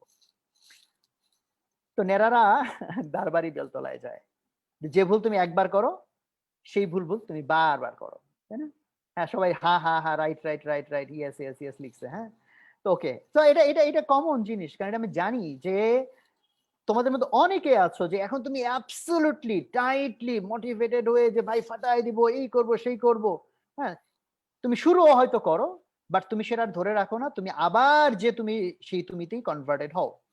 তো এই জন্য এটা আমি খুব ক্লিয়ারলি তোমাদেরকে, এটা কেন হয়, কারণ তুমি বলতেছো ভাই আমি ভালো রেজাল্ট করতে চাই, আমি দৃঢ় প্রতিজ্ঞ, ভালো পড়ালেখা করতে হবে, আমি জানি এফোর্ট দিতে হবে, ফাটাই দিতে হবে, এগুলো আমি জানি, বাট আমি এগুলো মানি না। মানতে চাই বাট আমি মানি না। ভাই আমি কি করব, শয়তান আমার উপর ভর করে, তাই না? যে আমার শয়তান আমার পড়তে দেয় না, ডিস্টার্ব করে। তো এই যে জিনিসটা যে আমি করতে চাই বাট আমি করতে পারি না, এটা কেন? এটা যে কারণে, সেটা হচ্ছে তোমার হ্যাবিট। হ্যাবিট খুব ইম্পর্টেন্ট একটা জিনিস। হ্যাবিট ব্রেনের ভিতরে কিভাবে কাজ করে, তোমরা যারা বেশি ইন্টারেস্টেড তারা হ্যাবিট নিয়ে খুব সুন্দর সুন্দর বেশ কয়েকটা বই আছে, যার মধ্যে আমার একটা বই খুব ভালো লাগছিল, দ্য পাওয়ার অফ হ্যাবিট। বইটার নাম হচ্ছে দ্য পাওয়ার অফ হ্যাবিট। বইটা খুবই ভালো। আমি নর্মালি যে কোনো বই একবার পড়ি, এই বইটা আমি 1.5 বার পড়ছিলাম, মানে পুরো একবার পড়ে পরের বার আবার অর্ধেক পর্যন্ত পড়ছিলাম, অনেক ভালো লাগছিল। The power of habit. Habit নিয়ে আরো অনেকগুলো বই আছে, বাট তুমি যদি এখন বড় মস্ত বড় বই নাও পড়ো, অনলাইনে যদি কিছু ভিডিও দেখো হ্যাবিট কিভাবে কাজ করে, ব্রেইনের সাথে হ্যাবিটের সম্পর্কটা কি, ইত্যাদি ইত্যাদি ইত্যাদি। একজন জানতে চেয়েছো রাইটার কে, তোমরা গুগলে সার্চ করলে পাবা, চার্লস ডুহিগ হচ্ছে রাইটার, চার্লস ডুহিগ, বা বই নেটে সার্চ করলে পাবা। তো হ্যাবিটের বেসিক জিনিসটা আমি বলতে চাই যে হ্যাবিট জিনিসটা রিপ্লেস করতে হয়। হ্যাবিট যদি রিপ্লেস তুমি না করো, তাহলে হচ্ছে তুমি পুরোনো হ্যাবিট থেকে কখনো বের হইতে পারবে না। এটার একটা লম্বা এক্সপ্লেনেশন আছে, এবং ওই পাওয়ার অফ হ্যাবিট বইটাতে ওই সার্কেলটা দেখাইছে যে হ্যাবিটটা কিরকম। যেমন ধরো তোমার এখন একটা হ্যাবিট ফর্ম হয়ে গেছে, কিছুক্ষণ পর পর মোবাইল দেখা, কিছুক্ষণ পর পর নোটিফিকেশন চেক করা, অথবা নোটিফিকেশন না আসলে কিছুক্ষণ পর পর এমনি অটোমোবাইলে হাত চলে যাচ্ছে, এমনি তোমার মাইন্ড বারবার ডিস্ট্রাক্টেড হয়ে যাচ্ছে। সো তুমি যদি তোমার হ্যাবিটের বিষয়ে সচেতন না হও, হ্যাবিটকে চেঞ্জ করার জন্য তুমি রিগোরাস এফোর্ট না দাও, তাহলে তুমি শিওর থাকো তুমি এখন যতই প্ল্যান করো, যতই তুমি মোটিভেটেড হও, তুমি আগের তুমি থেকে যাবে। সো তোমার হ্যাবিটকে চেঞ্জ করার জন্য প্রথমত বুঝতে হয় ট্রিগার। তোমরা ওই বইটাতেও পাবা সেম জিনিস, ট্রিগার। ট্রিগার মানে হচ্ছে যা তোমাকে ট্রিগার করে কোনো কিছু করার জন্য। ধরো তুমি পড়তে বসছো, একটু মনে হলো যাই একটু মোবাইলটা দেখি, ট্রিগার কি ট্রিগার করছে? অনেক ট্রিগার হচ্ছে ইন্টারনাল, অটো। এখন আমাদের অনেক ট্রিগার হয়ে গেছে অটো, মানে আমরা বারবার এইসব কাজ করতে করতে, এই কতক্ষণ পর পর মোবাইল দেখতে দেখতে, কতক্ষণ পর পর এই করতে করতে সেই করতে করতে এগুলো অটো হয়। আর কিছু থাকে এক্সটার্নাল ট্রিগার। যেমন ধরো মোবাইলটা এক্সটার্নাল ট্রিগার হইতে পারে, মোবাইলের চেহারাটা দেখছো, হাতটা চলে যাবে, তুমি জাস্ট একটু অন করবা, আবার একটু দেখবা, মাইন্ডটা ডিস্ট্রাক্টেড হবে, তুমি হয়তো আবার রেখে দিবা, তাই না? তো আমি বলি যেটা তোমাদের হ্যাবিট গুলোকে তোমাদের ফলো করতে হবে, যে কোন জিনিসগুলো আমাকে আমার প্ল্যান থেকে দূরে সরাই দিচ্ছে। আমাকে আমার প্ল্যান থেকে দূরে সরাই দিচ্ছে মানে হইতেছে যে আমি যা করতে চাই, আমি জানি যে আমাকে ভালো মতো পড়তে হবে, আমাকে প্রচুর এফোর্ট দিতে হবে, বাট আমি দিচ্ছি না, আমি সময় নষ্ট করে ফেলতেছি, দেন আমি দিন শেষে গিয়ে অনুতপ্ত হচ্ছি, দেন রাতের বেলা আমি তওবা করতেছি কালকে থেকে ভালো হয়ে যাবো, বাট কালকের দিন আবার একইভাবে চলতেছি। ফলে তুমি সারাদিন একটু ফলো করো তোমার নিজেকে, যে তুমি যা প্ল্যান করছিলা সেই প্ল্যান থেকে তুমি দূরে সরে যাচ্ছ, কোন কোন সিচুয়েশনে কোন কোন ট্রিগার তোমার মধ্যে কাজ করছে। এই ট্রিগার গুলাকে আইদার রিপ্লেস করতে হবে অথবা এটাকে ইলিমিনেট করতে হবে। নর্মালি ইলিমিনেট করা ইজ ভেরি ডিফিকাল্ট, রিপ্লেস করাটা বেটার। যেমন ধরো তুমি যদি এখান থেকে মোবাইল সরাই দাও, তোমার অনেক বেশি ব্ল্যাঙ্ক ফিল হবে। তো এর চেয়ে বেটার হচ্ছে মোবাইলের ঠিক জায়গাটাতেই মোবাইলের মতো করে ধরো তুমি একটা ছোট বই বানাইলা, যে বইয়ের ভিতরে ফর্মুলা লেখা। তো তোমার এখন অভ্যাসবশত খালি এদিকে নজর যায়, মোবাইল যেখানে রাখতা, তোমার মোবাইলটার কালার ধরো ব্ল্যাক, তুমি বইয়ের উপরে কাভারও দিবা ব্ল্যাক, ওই যে যে বইটার ভিতরে তুমি কিছু তোমার জন্য ইউজফুল জিনিস লিখে রাখবা। হ্যাবিট বশত হাত ওখানে যাবে, চোখ ওইখানে যাবে, ওটা হাতে নিবা, খুলবা, ওটার ভিতরে তোমার জন্য শেখার জন্য যা কিছু ইউজফুল ওটা তুমি ওখানে লিখে রাখবা। বা তুমি যে সংকল্পগুলা করতেছো যে আমি এই করব আমি সেই করব, সেগুলো আজকে লিখে রাখো, সেই জিনিসটা তুমি ওখানে যাবা। সো এটা আমি একটা এক্সাম্পল বললাম। So you need to be creative about this, যে হ্যাবিটকে চেঞ্জ মানে যা কিছু তোমাকে ট্রিগার করে, ধরো তোমাকে ট্রিগার করতে পারে কথার কথা, তুমি বাসায় বসে আছো, ওইখানে টেলিভিশন বাজতেছে, টেলিভিশনে হয়তো খেলা চলতেছে, হাউকাউ হচ্ছে, সাথে সাথে তুমি ডিস্ট্রাক্টেড হইলা, যাই দেখি একটু দেখে আসি কি হয়েছে। সো তোমাকে এটা রিপ্লেস করতে হবে। রিপ্লেস করার জন্য যেমন ধরো ওখানে তোমাকে কি তোমাকে ডিস্ট্রাক্ট করেছে, এটা আওয়াজ, একটা সাউন্ড। যেমন এখন অনেক ওয়েবসাইট আছে, তারপরে অনেক ধরনের অ্যাপ আছে যারা হচ্ছে ব্যাকগ্রাউন্ড নয়েজ তৈরি করে রাখে। যদি সাউন্ড তোমাকে ডিস্টার্ব করে, তাহলে আইদার তুমি তোমার এই যে কোন একটা ডিভাইসে রেকর্ড করে স্পিকার মানে রেখে, মোবাইল দূরে রেখে, তুমি ওইখানে কিছুক্ষণ পর পর তোমাকে যা মোটিভেট করা উচিত, যে তুমি একটা কথা ধরো দিলা, যে তোমার নাম ধরো কথার কথা, যে সোহাগ আমার নামই ধরো সোহাগ, সোহাগ তোমাকে কিন্তু ভালো মতো পড়তে হবে, সোহাগ তোমাকে কিন্তু ইঞ্জিনিয়ার হইতে হবে, সোহাগ তোমাকে কিন্তু এই করতে হবে সেই করতে হবে। হ্যাঁ, তো ওই আওয়াজ তোমাকে তখন কি করতেছে, আবার মোটিভেট করতেছে। যদি আওয়াজ তোমাকে ট্রিগার করে, তুমি আওয়াজকে রিপ্লেস করলা। আর কোন ক্ষেত্রে যদি রিপ্লেস করার বুদ্ধি তোমার না আসে, অ্যাটলিস্ট ইলিমিনেট করবা, যে ধরো দরজা বন্ধ করে রাখলা, ওই ধরনের সাউন্ড যাতে আমার কাছে না আসে। তো এটা তোমাকে ফলো করতে হবে, কারণ প্রত্যেকের লাইফ ইজ ডিফারেন্ট, প্রত্যেকের লাইফ হচ্ছে ডিফারেন্ট। ফলে তোমার লাইফে ঠিক যা যা তোমাকে ডিস্ট্রাক্ট করে সেখান থেকে তোমাকে দূরে থাকতে হবে। এবং অলরেডি তোমরা হয়তো অনেকে জানো, আমি ফেসবুক ইউজ করি না অনেকদিন, মানে খুব অফিসিয়াল কোনো জরুরি কাজ থাকলে আমি ঢুকে শেষ করে বের হয়ে আসার চেষ্টা করি। সো কেন এটা আমি করি, কারণ আমি দেখছি আমি যখন এটা ইউজ করতাম, বা মাঝখানেও ইউজ মানে একটা কারণে আমার কয়েকদিন টানা ইউজ করতে হয়েছিল, মানে এটা এমন ভাবে আমাকে অ্যাবজর্ব করে ফেলে, আমি আর নিজেকে কন্ট্রোল করতে পারি না। এবং তোমরা হয়তো এটাও জানো যে আমি এটা অনেকবার বলছি, যে আমি ইভেন ইউটিউব অনলাইনে খুব কম দেখি। 80 to 90% টাইম আমি ইউটিউব দেখি অফলাইনে। মানে আমি এখন ইউটিউবে যা ঘাটতে চাই, ওই জাতীয় ভিডিও আমি একবারে ডাউনলোড দিয়ে এটাকে অফলাইন করে রাখি। ফলে আমার যদি মোবাইলে হাত যায়, আমি যদি মানে ইউটিউবে ঢুকিও, সো তখন আমার ওই অফলাইনের ওই ভিডিওগুলো ছাড়া, যেটা আমার টার্গেট ভিডিও, আমি এগুলো দেখবো, এটার বাইরে অন্য কোনো ভিডিও দেখার আমার সুযোগ নেই। আদারওয়াইজ দেখো তুমি ইউটিউবে যে ভিডিও দেখা শুরু করো, আর যে কোথায় গিয়ে শেষ করে এর কোনো মা বাপ নাই। এবং দেখো আমি রিপ্লেস করার অনেক কিছু জিনিস, যেমন আমি মোবাইল দিয়ে, যেমন আমার জন্য তো আসলে মোবাইল ইলিমিনেট করা ইজ ডিফিকাল্ট, মানে মোবাইল ছেড়ে দেওয়া তোমার জন্য হয়তো সহজ, তোমার জন্য হয়তো সম্ভব, বাট আমার ক্ষেত্রেই আমি যেটা করছি, যেমন ধরো আমার ওই যে মেইলের আইকন ছিল প্রথম পেজে, তারপরে যে স্কাইপ ইউজ করি আমি, ওটার প্রথম পেজে ছিল। তো ওইখানে নোটিফিকেশনের সংখ্যা দেখাইতো, ওই নোটিফিকেশন দেখলে আমার ওই বারবার মনে হতো যে ঢুকে দেখি যে নোটিফিকেশনের কি অবস্থা। পরে আমি একসময় ওই মেইল তারপর স্কাইপি ওই যেসব আইকনের নোটিফিকেশন ওগুলাকে দূরে 3-4 পেজ দূরে আরেকটা ইয়ের ভিতরে ঢুকায় রাখছিলাম ফোল্ডার, যাতে সহজে আমার চোখে না পড়ে। সো আমি চিন্তা করেছি যে আমি যদি 2 ঘন্টা পর পর 3 ঘন্টা পর পর দেখবো তখন আমি নিজের থেকে দেখছি, বাট ও যেন আমাকে বারবার ডিস্টার্ব না করে। আর এমনিতে আমি মোস্ট অফ দ্য টাইম আমার মোবাইল আমি ডো নট ডিস্টার্ব মোডে দিয়ে রাখি, রিয়েল টাইম অনেক সময় আমি কল ধরি না বা ধরার সুযোগ থাকে না। আবার এর বাইরে যেমন দেখো আমি রিপ্লেসের একটা আইডিয়া দেই, যেমন টেড, তোমরা টেডের নাম অনেকে জানো বোধহয়, TED.com, এটা একটা ওয়ান্ডারফুল ওয়েবসাইট, TED.com। পৃথিবীর ব্রিলিয়ান্ট সব মানুষের ব্রিলিয়ান্ট সব আইডিয়া ওখানে শেয়ার করে। সো ইউটিউবে যেমন আজ এটা প্রচুর ভিডিও আছে, বাট টেডের ভিডিও দেখা মানে তুমি একটা ভালো কিছু দেখতেছো। তো টেডের লোগো রিসেন্টলি চেঞ্জ করছে, বাট আগে টেডের লোগো ছিল তোমার রেড। তো আমি আগে যখন ইউটিউব অফলাইন ইউজ করতাম না, প্রায় হয়তো ইউটিউবে ঢুকে গেছি, দেন আমার 2 ঘন্টা সময় নষ্ট, 1 ঘন্টা সময় নাই। তো আমি তখন কি করলাম, ইউটিউবকে দূরে সরাই নিয়ে ওই জায়গায় টেডের আইকনটা দিলাম। সো কি হলো যে আমার হাত যদি যায়ও টেডে গেলাম, তো আমি একটা ভালো জিনিস দেখলাম। পরবর্তীতে আমি আরেকটা করলাম, সেখানে হচ্ছে যে আমি ফ্রন্টে নিয়ে আসলাম আমার ওই যে মানে অনেক সময় হয়তো মোবাইল নিচ্ছি বাট আমি একটা বই পড়তেছি, তখন আমি এসে মোবাইলে বই পড়ার অভ্যাস আমার কম ছিল। তো আমি তখন হচ্ছে ওই যে আমার আইবুকস এর যে অ্যাপটা ওইটাকে আমি সামনে রাখলাম।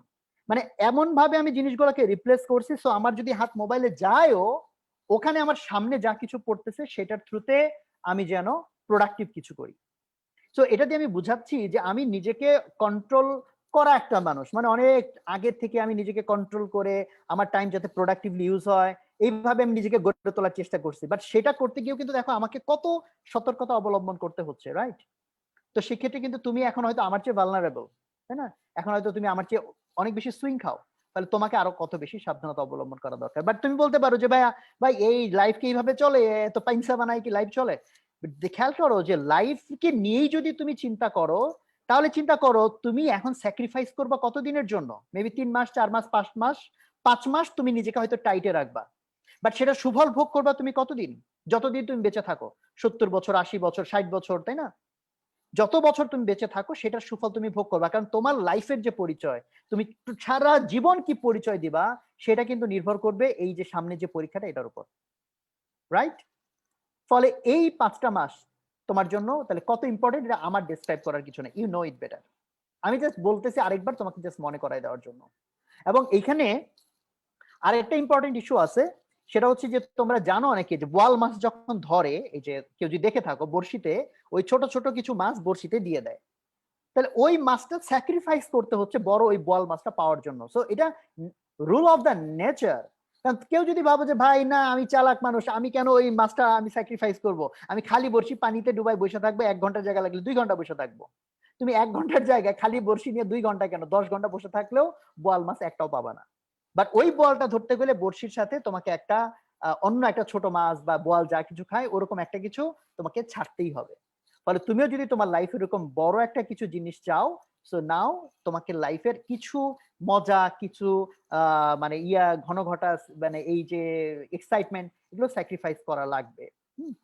অনেকে এই যে ভাই জাস্ট বারবার করে ওই নিউজ ওয়েবসাইটে যায়, কিছুক্ষণ পর পর এইটাতে ঢুকে ওইটাতে ঢুকে, সো দেখো যে তোমার মাইন্ড কিভাবে ডিস্ট্রাক্টেড হয়ে গেছে।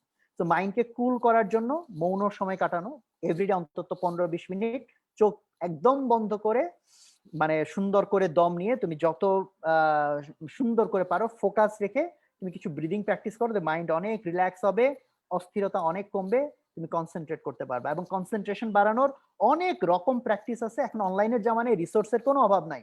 তুমি জাস্ট নেটে গিয়ে সার্চ করো কনসেন্ট্রেশন বাড়ানোর কি কি ওয়ে আছে, তুমি lot of tools you will get, এবং এক একজনের জন্য হয়তো এক একটা টুল বেটার কাজ করে, বাট সেটা তুমি ইউজ করো এবং তোমার নিজেকে স্ট্যাবিলাইজ করার চেষ্টা করো।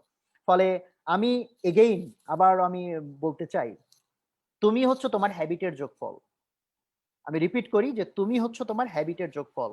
তো সারাদিন তোমার ছোট্ট ছোট্ট অনেকগুলো হ্যাবিট যোগ করে তুমি সারাদিনের তুমি, আর তুমি প্রত্যেকটা দিনের তুমিকে যোগ করে সারা বছরের তুমি, প্রত্যেকটা বছরের তুমিকে যোগ করে সারা জীবনের তুমি।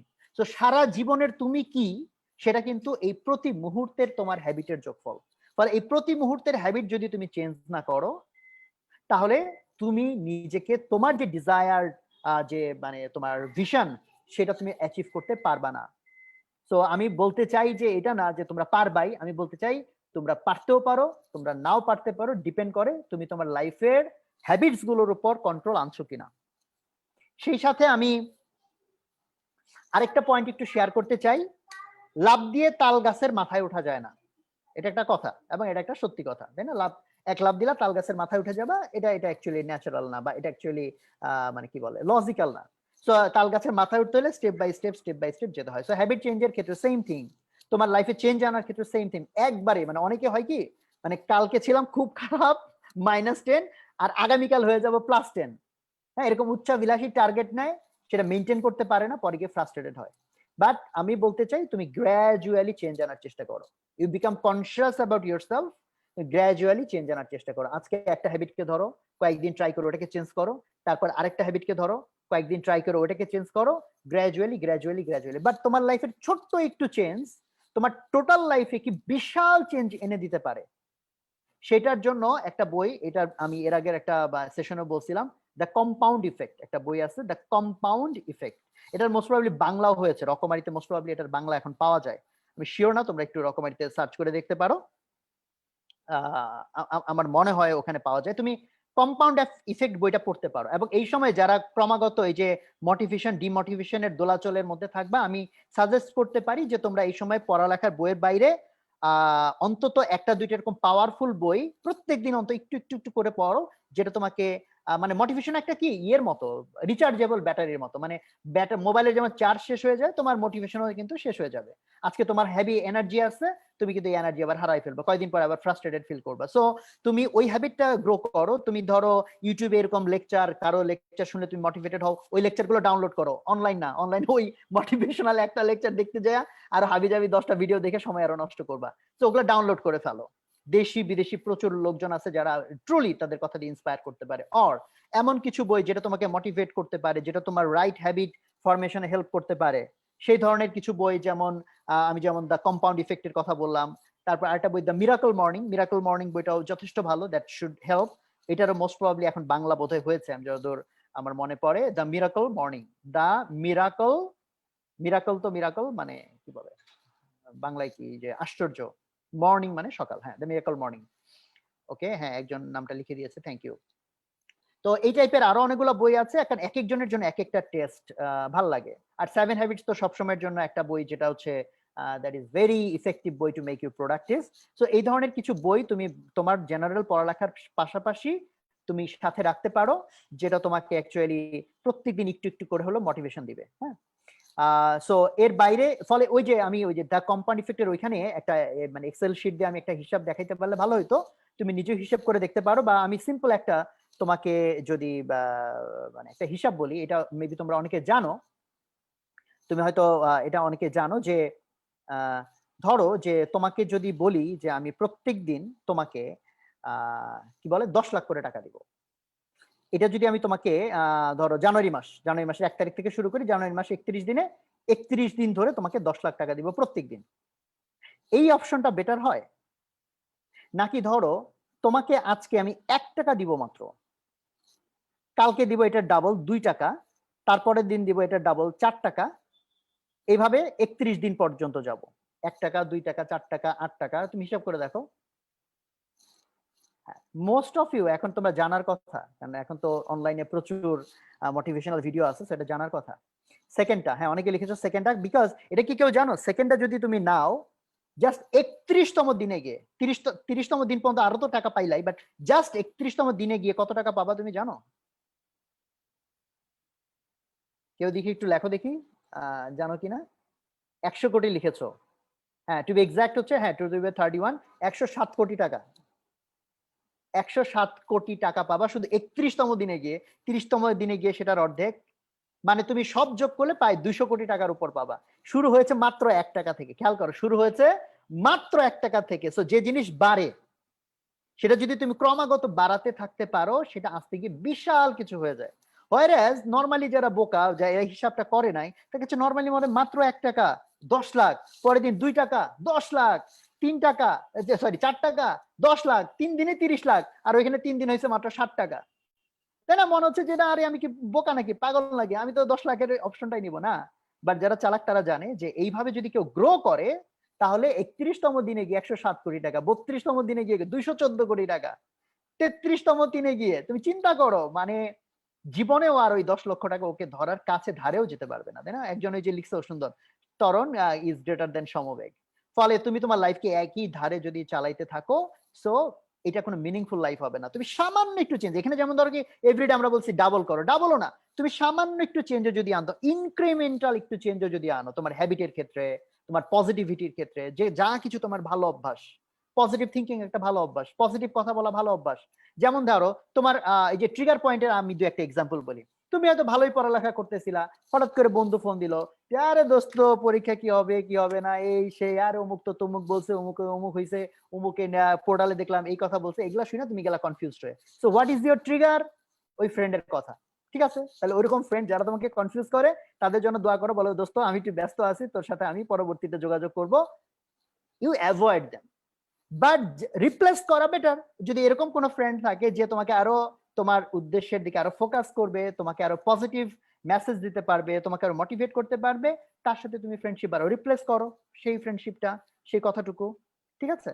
সো এই যে আমি ট্রিগার মানে যত রকমের ট্রিগার, যেমন ধরো তুমি অনলাইনে ঢুকলে এই নিউজ সেই নিউজ, ফেসবুকের এই স্ট্যাটাস সেই স্ট্যাটাস দেখে কনফিউজড হয়ে যাচ্ছ, ডিমোটিভেটেড হয়ে যাচ্ছ, ডিমোরালাইজড হয়ে যাচ্ছ, তাহলে ঝুঁকো না।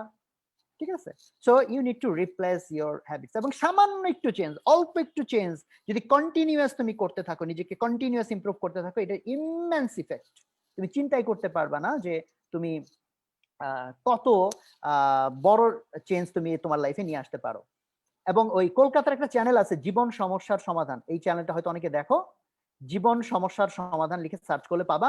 ওরা হচ্ছে বিভিন্ন বইয়ের ছোট ছোট রিভিউ বানায়, যারা ইভেন দ্য কম্পাউন্ড ইফেক্ট বইটা পুরোটাও পড়বা না, বাট পুরোটা পড়াটা আমি সাজেস্ট করি, এবং খুব ইজি বই, এবং অনেক এক্সাম্পল দিয়ে বলা, সো অনেক ইজিলি গ্র্যাব করা যায়। ওরা ওই বইটার উপর ছোট্ট একটা ভিডিও বানিয়েছে, অ্যাটলিস্ট ওই ভিডিওটা দেখো, ওখানে ওই সুন্দর করে ওরা এক্সাম্পল দিয়ে দেখাইছে যে কেউ যদি একটু করেও নিজেকে চেঞ্জ আনে, তাহলে সে আস্তে আস্তে গিয়ে আর যে চেঞ্জটা আনে না, একই রকম থেকে যায়, তার সাথে তার কত রাত দিন তফাৎ হয়ে যায়। হ্যাঁ, রাত দিন তফাৎ হয়ে যায়। সো এটা আমার মানে সো তোমাদের জন্য খুব একটা বড় ধরনের পরামর্শ। আর থার্ডলি আমি আরেকটা পরামর্শ দিব, মানে অলরেডি 2 ঘন্টা হয়ে যাচ্ছে, বেশি কথা না বলি। থার্ডলি হচ্ছে আমি তোমাদেরকে আরেকটা প্র্যাকটিক্যাল জিনিস বলবো, যেটার কারণে স্টুডেন্টরা প্রচুর এফোর্ট যারা দেয় ইভেন তাদেরও ইফেক্টিভিটি কম আসে, সেটা হচ্ছে রিভিশনের অভাব। তোমরা অনেক ক্ষেত্রে হয় পড়তেই থাকো, ভুলতেই থাকো। এবং আমরা দেখো একের পর এক, আজকে ক্লাস 1, ক্লাস 2, ক্লাস 3, ক্লাস 4, এক্সামের পর এক্সাম হতেই থাকবে। ফলে তুমিও নতুন নতুন টপিক ধরতেই থাকবা। তুমি এক্সাম 7 দিতে এক্সাম 1 এর যা সিলেবাস ছিল সব ভুলে খাই বসে থাকবা, ওটা আবার নতুন নতুন লাগবে। ফলে এই জন্য তোমরা একটা জিনিস করবা, এটা একদম মানে করবাই করবা, কারণ এটা তো প্রুভেন টেকনিক, যে তুমি তোমার টাইমের মধ্যে থেকে কিছু টাইম একদম আলাদা করে ফেলবা। একজন লিখছে কি, সবাই আমাকে ডিমোটিভেট করে। ওয়েল, তাহলে সবার কথা শুনো না, সবার থেকে দূরে থাকো, রুমের ভিতরে বেশিক্ষণ টাইম কাটাও, বইপত্রের সাথে বেশিক্ষণ টাইম কাটাও, যা কিছু তোমাকে মোটিভেট করে সেই সব বইপত্র, সেই সব লেকচার, সেগুলোর সাথে সময় কাটাও, তাহলে বাকিরা তোমাকে আর ডিমোটিভেটেড করার সুযোগ পাবে না। ঠিক আছে? আচ্ছা, তো যেটা বলতেছিলাম, প্রত্যেক দিনের পড়ালেখার সময়ের মধ্যে তুমি কিছু টাইম আলাদা করো, ধরো দেখ সেটা আধা ঘন্টা বা 1 ঘন্টা, এবং ওইটা একদম ব্লক করে ফেলতে হবে, একদম ব্লক, যে ওই সময়ে আমি নতুন কোনো টপিক পড়বো না, যা আমি রিসেন্টলি পড়েছি, যেটা আমার এখনো মনে আছে, আমি 5 মিনিট পড়লে আবার রিভিশন হয়ে যাবে, ওইটা তুমি রিভিশন করবা। এটা তোমার আওয়ার্স আফটার আওয়ার্স এর টাইম সেভ করে দিবে। কারণ আজকে একটা টপিক তুমি 2 ঘন্টা ধরে শিখছো, এটা তুমি 3 মাস পরে রিভিশন দিতে যাও, এটা 2 ঘন্টা না লাগলেও প্রায় 1.5 ঘন্টা লাগবে আবার রিভিশন দিতে। হোয়ারএজ তুমি যদি আজকে 2 ঘন্টা ধরে টপিকটা পড়ছো, তুমি যদি 3 দিন বা 4 দিনের মাথায় এটা রিভিশন করো, মাত্র 5 মিনিট বা 10 মিনিট এটা রিভিশন করতে পারবা। দেন তুমি যদি এটা 7-8 দিন 10 দিন পরে আবার রিভিশন করো, তুমি আবার ওই 5-7 মিনিটে রিভিশন করতে পারবা। এরপর যদি 1 মাস পর রিভিশন করো, তুমি দেখবে অল্প সময় রিভিশন করতে পারতেছো, এবং এটা আলটিমেটলি তোমার মেমোরির ভিতরে পার্মানেন্ট হয়ে যাচ্ছে। এবং সেটা কেন হয়, এটা সায়েন্টিফিক ব্যাখ্যা আছে, বাট সেই ব্যাখ্যা দিতে গেলে লম্বা সময় লাগবে। বাট আমি বিলিভ করি যে তুমি অন্তত আমার উপর এই আস্থাটা রাখবা যে ইট উইল ওয়ার্ক, এবং তুমি এটা নিজে চেক করে দেখো। এবং এগুলো হ্যাবিট, তুমি অনেক কিছু প্ল্যান করবা যে আমি এটা করবো, বাট দেখবা আলটিমেটলি তুমি কিছুই মেনটেন করতেছো না। এইটার জন্য আমি ফাইনাল একটা তোমাদেরকে পরামর্শ দিতে চাই, তুমি একটা কোচ রাখো। তুমি বলেন কি ভাই, কোচ আবার কোথায় পাবো? এমনি কোর্স ফি দিতে পারতাছি না, এত টাকা কোর্স ফি, কোচ আবার কোথেকে রাখবো? ফ্রিতে কোচ পাবা, কোচ হচ্ছে তুমি তোমার একটা ফ্রেন্ডকে বানাও, যে ফ্রেন্ড তোমার মতো সিরিয়াস, ইভেন তোমার চেয়েও সিরিয়াস, তুমি ওই ফ্রেন্ডকে কোচ করবা, ওই ফ্রেন্ড তোমাকে কোচ করবে। একজন আরেকজনকে তার রুটিন বলবা, প্ল্যান বলবা, তার মানে টার্গেট বলবা যে ভাই আমি এই করতে চাই, এটা টার্গেট, এবং ওই যে কোচ সে তোমার জবাবদিহিতা নিবে আর তুমি তার জবাবদিহিতা নিবা। ফলে এই জিনিসটা মারাত্মকভাবে মানুষকে এম্পাওয়ার করে রাইট জায়গায় থাকার জন্য, এবং এটাকে গেমিফাই করে ফেলো, পয়েন্ট দিয়ে দাও যে আমি যদি এটা মেনটেন করতে পারি তাহলে এত পয়েন্ট, আর যদি না করতে পারি তাহলে এত পয়েন্ট মাইনাস। তো দুই ফ্রেন্ড মিলে খেললে হচ্ছে তখন হচ্ছে এটা গেমিফাইড মোডে যাবে, তখন দেখবো ওই গেমিফিকেশন মোড তোমাকে ইন্সপায়ার করবে টার্গেটটা অ্যাচিভ করার জন্য। মানুষের ব্রেন এভাবে কাজ করে, সে যখন একটা গেমে ঢুকে যায় তার মাইন্ড তাকে বারবার ইন্সপায়ার করে গেমে জেতার জন্য। ফলে এই জিনিসটা তোমরা ফলো করতে পারো, তুমি তোমার একটা ফ্রেন্ডকে কোচ বানাও আর তুমি তার কোচ হয়ে যাও।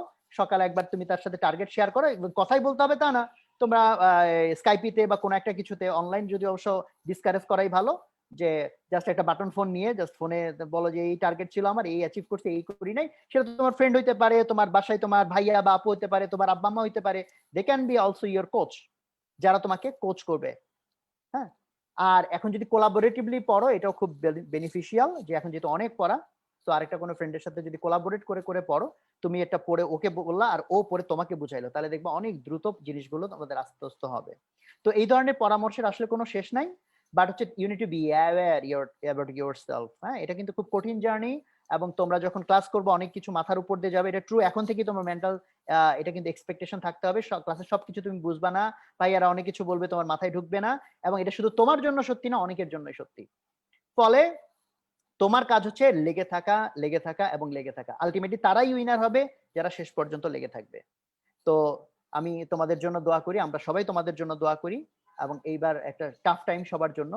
তো আমরাও ইনশাল্লাহ, তোমরা আমাদের জন্য দোয়া করো যাতে আমরা তোমাদের জন্য সবচেয়ে ভালো সার্ভিসটাই দিতে পারি, সবচেয়ে সুন্দর গাইডলাইনটা দিতে পারি। আর আমরাও তোমাদের জন্য দোয়া করি যে তোমরা যাতে তোমাদের মোটিভেশন ধরে রেখে, তোমাদের আত্মবিশ্বাস ধরে রেখে তোমরা লেগে থাকো, তোমরা কন্টিনিউয়াস এফোর্ট দাও, রাইট হ্যাবিট গুলো ফর্ম করো, তাহলে ইনশাল্লাহ সামনের দিনগুলো তোমাদের জন্য অনেক সুন্দর হবে। তো আমরা আরো অনেক প্রশ্ন ছিল, সব প্রশ্নের উত্তর আমরা দিতে পারি নাই, তারপরে তোমাদের যদি এমন কোনো কোয়েশ্চেন থাকে যেটা ধরো অ্যান্সার পাওয়াটা তোমাদের জন্য অনেক বেশি জরুরি, তো ওই যে আমাদের ব্রাঞ্চের যে নাম্বারগুলো আছে ওই নাম্বারগুলোতে ফোন দিয়ে তোমরা অ্যান্সারটা নিতে পারো, অথবা ফেসবুকে তোমরা ইনবক্স করে রাখতে পারো, ওখান থেকে ইনশাল্লাহ আমরা হয়তো ধরে ধরে ধরে ধরে ইনবক্সে তোমার পার্সোনালাইজ অ্যান্সার গুলো দিয়ে ফেলবো। যেন এখন যেহেতু লিমিটেড টাইম, আর ফেসবুক ইনবক্স করলে তো লম্বা সময় পাই আমরা, 24 ঘন্টা বা 48 ঘন্টা ধরেও আমরা সময় অ্যান্সার দিতে পারবো ইনশাল্লাহ। তো তোমরা সবাই ভালো থাকো। রাতুল, আর কিছু যোগ করার আছে কিনা আমাদের? না, আর তেমন কিছু যোগ করার নাই। যদি লিটন ভাইয়া নতুন কিছু করে কোনো কিছু যোগ করতে চান, ভাইয়া যোগ করতে পারেন। যদি কোনো কিছু আমাদের এই আলোচনার সাথে রিলিভেন্ট বা যদি হচ্ছে প্রয়োজনীয় কোনো তথ্য যদি দিতে চান, ভাইয়া অ্যাড করতে পারেন। রাতুল আমাকে বললা? হ্যাঁ হ্যাঁ হ্যাঁ হ্যাঁ ভাইয়া। আচ্ছা, না আলহামদুলিল্লাহ, মানে আমরা তো মোটামুটি প্রাসঙ্গিক আলোচনা প্লাস তুমিও ওদের ডেমনস্ট্রেশন যেটা সেটাও দেখাইলা, সোহাগও আলহামদুলিল্লাহ ওদেরকে গুরুত্বপূর্ণ পরামর্শ দিল। সময় তো প্রায় 2 ঘন্টা হয়ে যাচ্ছে, আমার মনে হয় আমরা হ্যাঁ, এখন শেষ করতে পারি। জি ভাইয়া। ঠিক আছে ইনশাল্লাহ। তাহলে স্টুডেন্টদের সবার জন্য দোয়া থাকলো, তোমরা সবাই সবার জন্য দোয়া করো, সবাই সবার জন্য পজিটিভ চিন্তা করবা, তো তখন তোমার নিজের ভিতরে পজিটিভিটি আসবে। হ্যাঁ, ও আরেকটা জিনিস লাস্টে আমি একটু এটা এটা অবশ্য সময় নিয়ে বললে ভালো, তারপরে জাস্ট হিন্টস দেই, যারা কিউরিয়াস তারা এটা খুঁজে বের করতে পারো।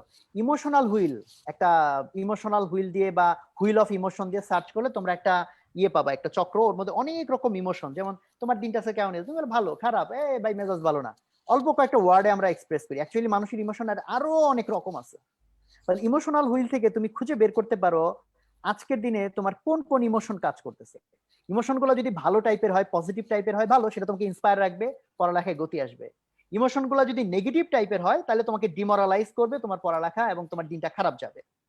সো তুমি ইমোশনাল হুইল দেখে ধরে ধরে চিন্তা করো যে আজকের দিনে আমার ইমোশনাল স্টেটটা কি, এবং সারাদিনও একই স্টেট থাকে না, তাই না, মানুষের ক্রমাগত চেঞ্জ হয়, বাট সারাদিনে মেজর কোন ইমোশনাল স্টেটে আমি ছিলাম এটা খুঁজে বের করো। যে ধরো মেজাজ খারাপ ছিল, তখন তুমি চিন্তা করো কেন ছিল, অমুক কারণে, অমুক অমুক কথা বলছিল, তখন তুমি তোমার লাইফে এই চেঞ্জ আনার চেষ্টা করো যে যা কিছু আমাকে নেগেটিভ ইমোশনের দিকে দেয়, আমি যদি অ্যাওয়্যার হই ওই ইমোশনটা কোত্থেকে ক্রিয়েট হইলো, তখন আমি চাইলে আমি একটা ইনিশিয়েটিভ নিতে পারবো যে ওই ধরনের ঘটনাগুলা, কারণগুলাকে আমি যাতে অ্যাভয়েড করতে পারি, যাতে ওই নেগেটিভ ইমোশনগুলো আমার মধ্যে না আসে।